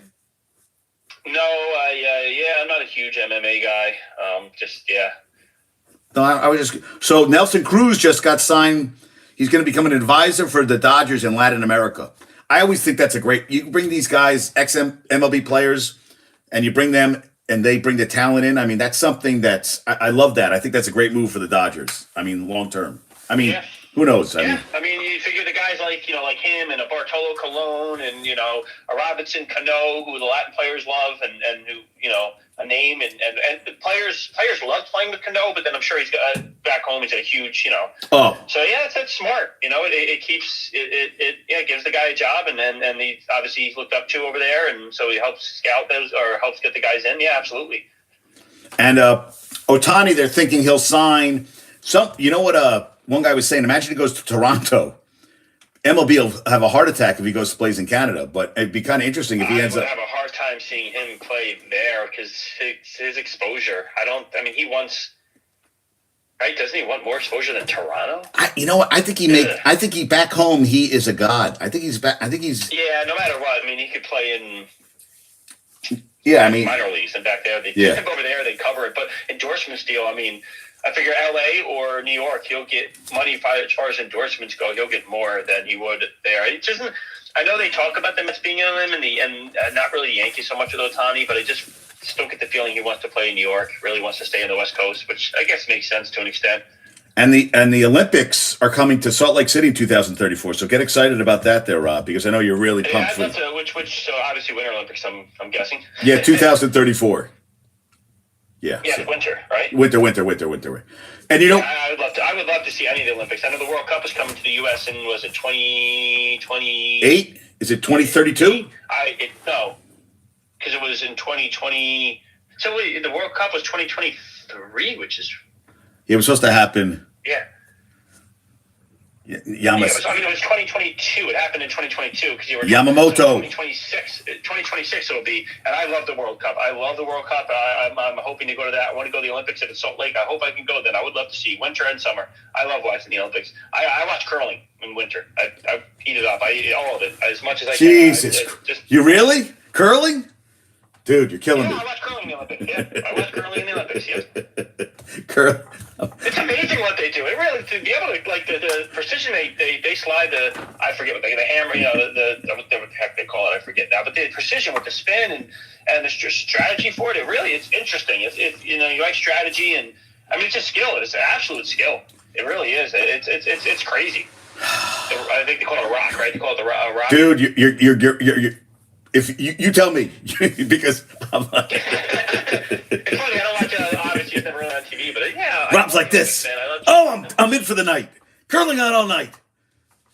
No, we were talking about Kevin Durant being Kevin Durant. There's a guy Dwayne Rankin who covers the Suns. He says, talking about the NBA in-season tournament. He goes, "It's not really how we feel. It's really about how the consumer feels about what they see. Hopefully, they enjoy it about the in-season tournament." I'm like, "Geez, shut up. Oh my God."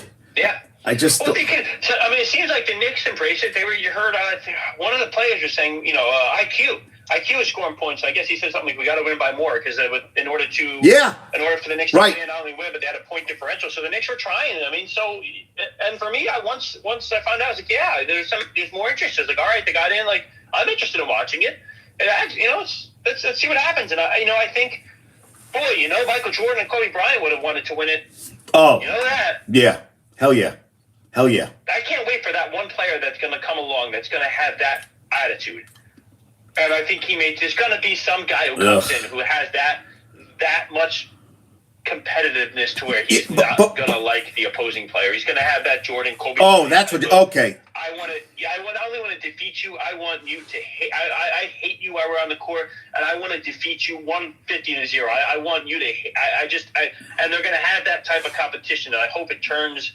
That type of competitiveness, I should say. Because I don't. That's one thing. Turns that around the NBA because I miss that type of. Because Rob, who doesn't have that is LeBron doesn't have that.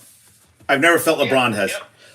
LeBron, Jordan would go for his throat, and he's trying to get guys involved. But I don't see a lot of LeBron like take over games. Like he's like, fuck you, move out of my way, I'm going. And I never felt that way with him. That's so LeBron is I'd like that too. That I would like. Yeah. Yeah, and just that open that absolute killer instinct. So You just don't. So I think if you had a Kobe or a Jordan now with this play-in tournament, they would be out there looking to just dominate in those and brag. That not brag, but want to win it. That absolute desire to win it because it's winning. It's winning, and they just want to win. So one thing I want to talk about with you, you're talking about how they said that the Giants are winning and they're not tanking. So there was an article I read about the Pats. There's a defensive lineman. He's been in the league since 7 years out of LSU. His name is Devon Godshaw. So I looked him up and I was like, he said something interesting about playing, where he says, you want to put good film on tape. He goes, because a lot of guys say, they always, players will tank. No, these guys are playing for the next job. And he just talked about it's pride, it's playing with the name on the back of the jersey, putting things out for other team, not quitting on your team. Even when your team sucks, they suck, but you're out there, you got to play the games. I mean, football players don't tank. And it drives me crazy when they say, well, the team should be tanking. Players out there aren't trying to tank, man. These guys are playing for another job. I mean, these guys, they're not trying to get hurt, I guess, some of them, but they're playing to put stuff on tape because they want to get a job next year. I mean, that shit drives me crazy. That drives me nuts. So I don't know what you. And football, more than almost any sport, like you need your teammates to do their job to do yours. Exactly. If you have a defensive tackle that gives half an effort, then that middle linebacker is now taking a shot from the offensive lineman that he doesn't want to take, and that running backs. And you think that most players who, like you said, are planning for contracts, you're going to be okay if your defensive tackle is giving a half-an-ass effort. Oh, you saw it with Pittsburgh. Did you see the wide receiver? I forget his name. I talked about him, Deontay Johnson. I talked about him today. He said, last week wasn't me. He goes, that wasn't me. I go, but it was you. You just weren't playing well. Yeah, boy, that would, if I were a coach, you'd be riding the pine. That is just absolutely not acceptable. That would be an example for me. But I don't know if you can. I mean, I don't know how that would be taken in the locker room as far as benching a guy for a game, but there's got to be some sort of punishment. There has to be. Yeah. You can't. As a teammate, boy, man, I'd have a hard time with not saying something to that guy. Like, how the hell do you do that? How, especially football, when guys are putting their bodies on the line out there. It's not like baseball, and not to take anything away from baseball players, but you're not taking a type of hits. You're not talking about concussions and stuff. You got guys who are, making league minimum that'll probably really have to get real jobs after this because, yes, of course, $1 million is a good amount of money to all of us, but if you're talking a football player, you make $1 million in 2 years, or make $2 million in 2 years.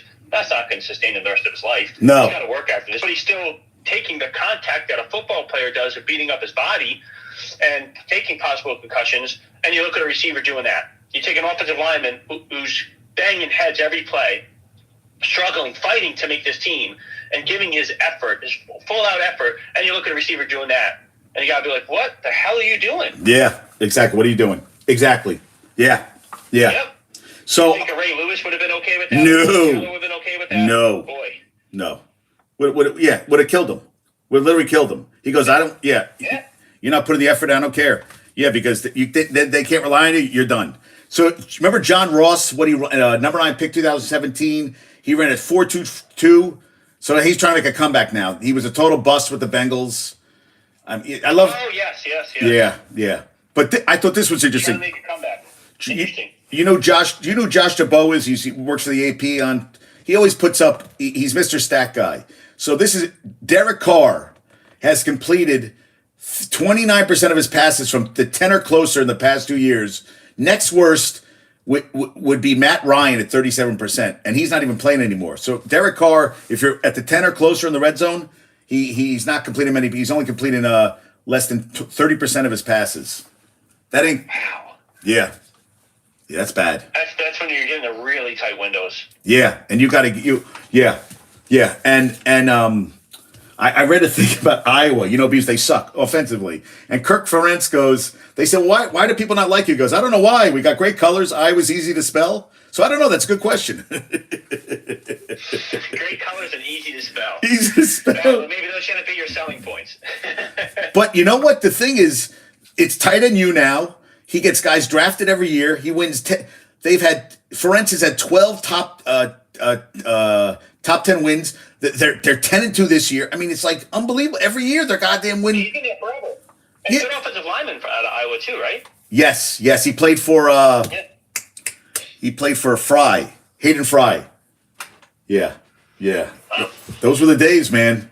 Yeah, I think they're gonna get their asses kicked. I do. I think they're gonna get their asses kicked. Who do they play? They're playing Michigan this week.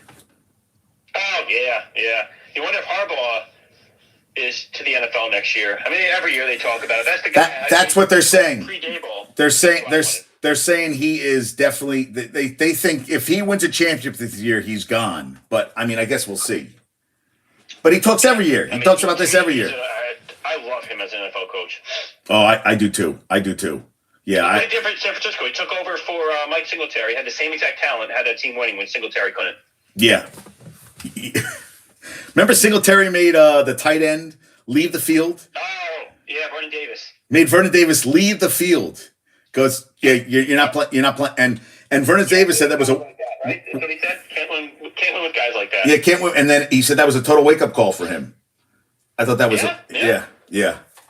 So my cousin went to Texas. So Texas A&M is bought out Jimbo Fisher for over $77 million. So they're gonna have to pay him 8 payments starting in 2024, over $7 million a year. They signed a new coach for $7 million a year. So basically, they're going to spend over $120 million on 2 coaches. $17 million a year for college football. A college football coach, dude. That's nuts. That is nuts, right? That is. That's crazy. Yeah. I thought that was crazy too. These guys are kings there. These guys are absolute kings there. Players have to do what they tell them to do. Yeah. Crazy, That's right? Nuts. I wonder if that will change. So, with the transfer portal, of course, that changes some. But if you're winning, I think the pressure is going way up on all these guys, just going like through the roof.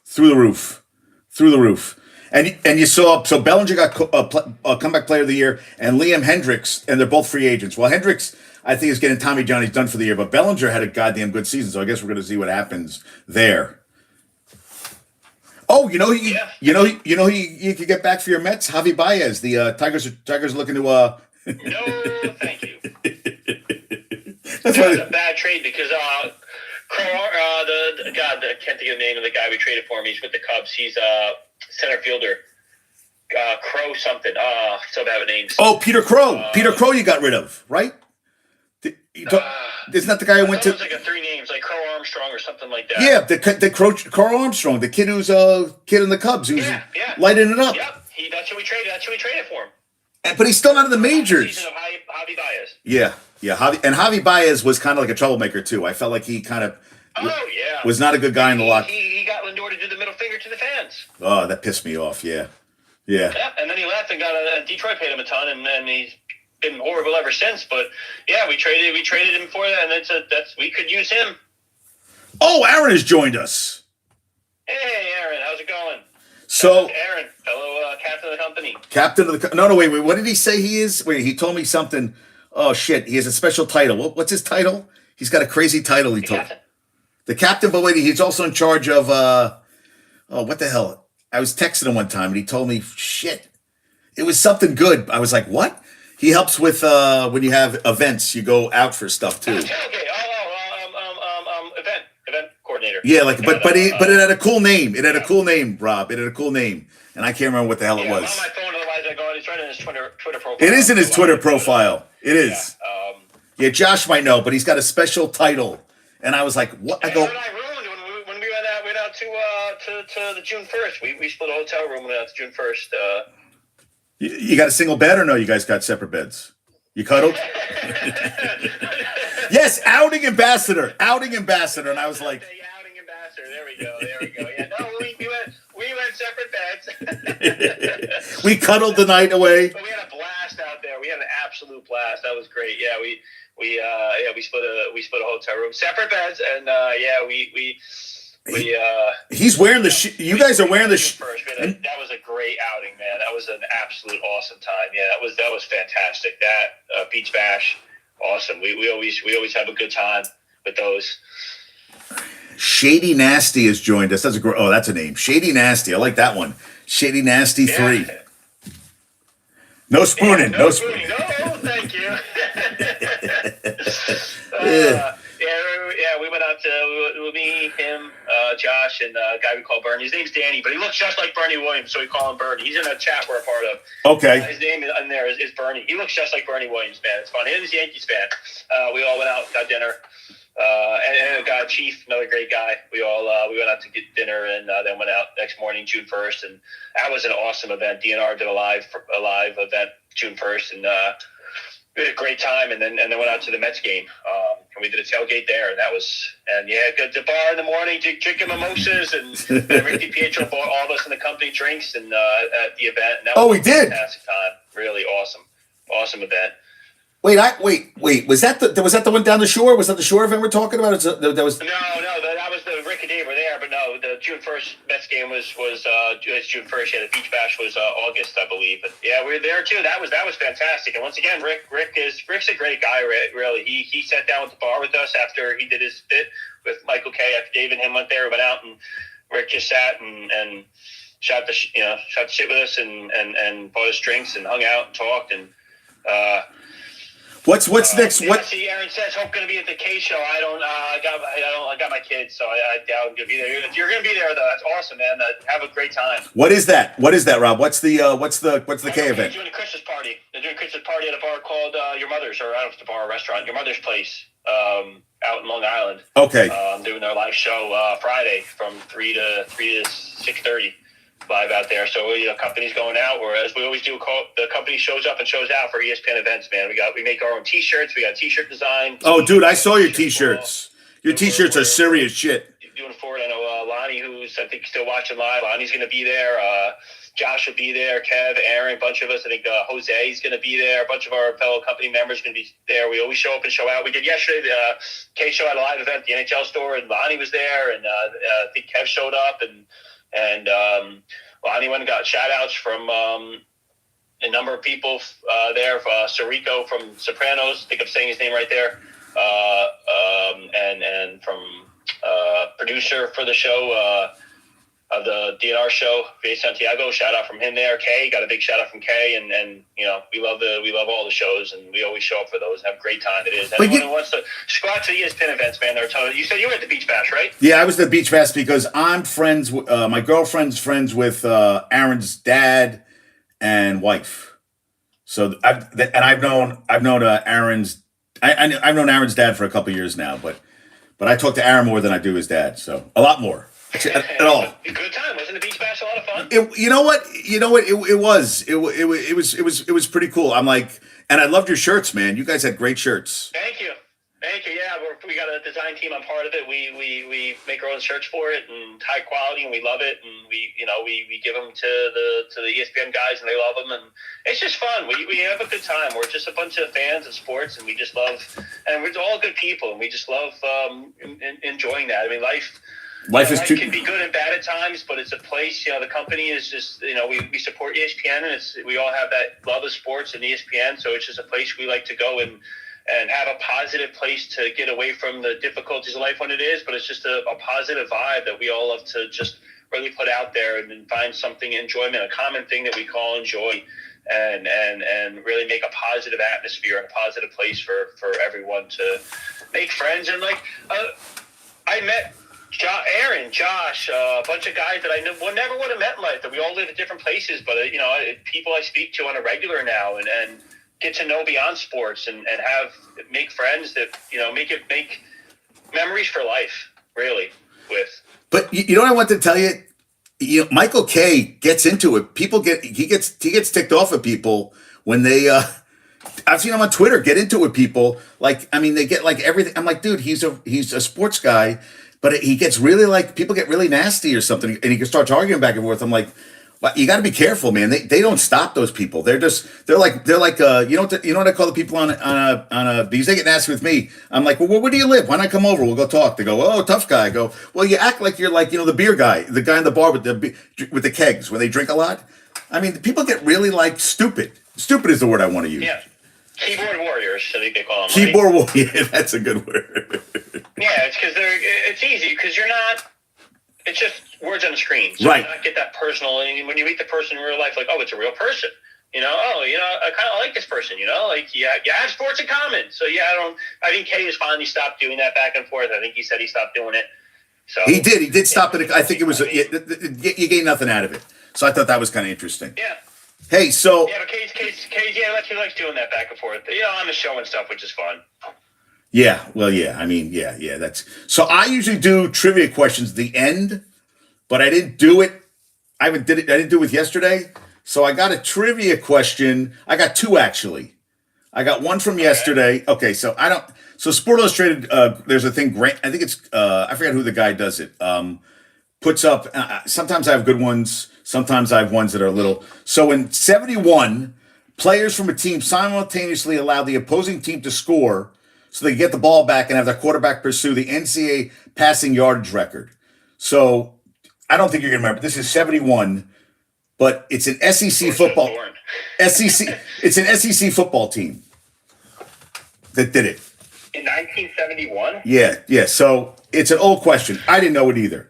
So, is it a well-known quarterback? No. I'm saying I'm just gonna have you guess the team. It was an SEC team in the 70s. Yeah. I'm trying to give you a hint. Oh, they had a documentary on Netflix in the last year. A big documentary on Netflix.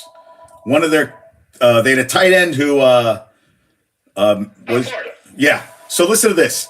Yeah, so, documentary and tight end, Aaron Hernandez, Florida. So it was called the Gator Flop. Listen to this. John Reeves, Florida quarterback, entered the final game of his career, 343 yards short of Jim Plunkett's record for passing yards. He throws an interception. So he needs 10 yards to break the thing. So the coach, they're playing Miami. Gators coach Doug Dickey calls 2 timeouts to stop the clock, but time is still going away. So he said he orders his team to basically let him score. So they're already up 45-8. So they call it the Gator Flop. So they get the ball back, and he gets a pass to Carlos Alvarez, gets the record, and they still call him flop. But that shit pisses me off. That kind of like, dude, you really need, like, I remember a girl at UConn, and she blew out her Achilles, and she would have had the school record for points. So they brought her on the court, they helped her catch the ball and hit a layup, and I'm like, no. I'm sorry you got injured. But this thing, I'd be pissed off. I'd be like, I just thought that was really, really cheesy. I don't know if you feel the same way. Yeah, it's to go as far as letting the other team score. That's a bit much. I mean, he obviously knew he was pursuing the record in previous games. You couldn't have gotten near 10 yards then. Right. It's 10 yards. Yeah. I mean, I know he wasn't 10 at that point. It wasn't 10 yards. Previous few games, but you knew he was pursuing it. I'm sure there was plenty of chances for you to get the yards then. You said you had 2 trivia questions. What's your other one? I kind of want to now I have you here. I want to kind of ask you a Mets trivia question. I feel like I should do something. I feel like I gotta find a good trivia question for you. I feel like I gotta find a good trivia. I feel like I don't want to let you. All right, let me see. That's what I'll look up. You know what? Okay. You ever hear Dave Rothenberg do his Stump Rothenberg? I don't know if you listen to DP Joe Rothenberg at all, but I don't. He's a insane. Oh God, he does his trivia. I think it's Wednesdays. I'm so bad with my memories. My memory is so bad these days. He has a Stump Rothenberg that's just he's unbelievable with his trivia. All right, I got a trivia question for you. Yeah, Mets trivia. Go ahead. Mets record for most hits in a season. What Met had the most hits ever in a season? Oh, is that? Oh God. And I'm not gonna. If you don't get it, I'll do it next show. But I'll give you 3 guesses, and I ain't helping you. You're like, ooh. I know Reyes led the league in batting one year, but I don't think he set the record for hits. God, I'm thinking of guy Lance something. Ooh. I say Johnson, Lance Johnson. Ba-bing! How? Yeah, you did. You Lance did. Johnson, all right, good. Yeah, I wasn't sure the last name. I knew Lance, but like I said, names, I'm horrible at names.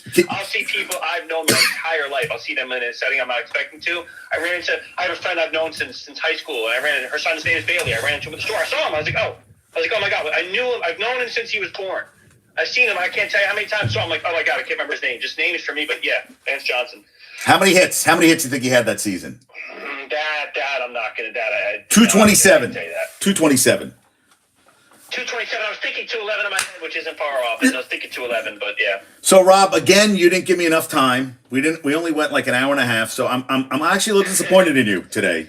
So I mean, I really, dude, I really appreciate being on. I hope you had a good time. And listen. Oh yeah, thanks for having me on. I'm sorry, I don't know if I. No, you did. No. I loved it. I'd rather not talk. Too much your time or No. Talk about it. No. I was hesitant to dial in because I didn't know if you had anything to talk about. No. Listen, this was so much better than me doing it alone. I had a little rant at the beginning, and you came on, and then we just went from there. So I appreciate. Thanks so much for being on today, man. Oh, thanks for having me on. Yeah, I had a great time. I love talking sports. I love talking sports with people. And you and I seem to be like on the same mental, yes, like how we see sports and stuff too, which is great. So the thing is, we got to get. Thanks for having me on. I love it, man. This is great. We got to get the company. To listen to. We got to get the. I'll even do it if whatever's easier to make it work for you. So we got to get. I'd love to get you, Aaron, Josh, a bunch of guys together and do a show. Yeah, did I remember correctly? You're like in. I know you don't live. You're in Jersey. No, I live in the city, but I got a car, so I can go anywhere. Yeah. Weeknights. I don't know if it works for everyone else, but like weeknights are best for me. Like I have weeknights where I don't work. Or if I get out of work at like 5:45 or work down the city, I can drive somewhere because I got plenty of weeknights off. So for me, yeah, it's like I said, I know what days I have off, and if I don't have my kids, I'm all for it. I don't mind driving. I mean, I'm dropping the gauntlet. Just shoot the shit, dude. I'm dropping the gauntlet. We got to make it happen. Okay, we got it because I think you guys together would be awesome. Absolutely. All right, so thanks for being on today. All right, man. Have a good one. Thanks for having me on. All right, you too. Shout out to the company. Shout out to the company. Talk to you later. All right. Later. Yep, bye. Bye.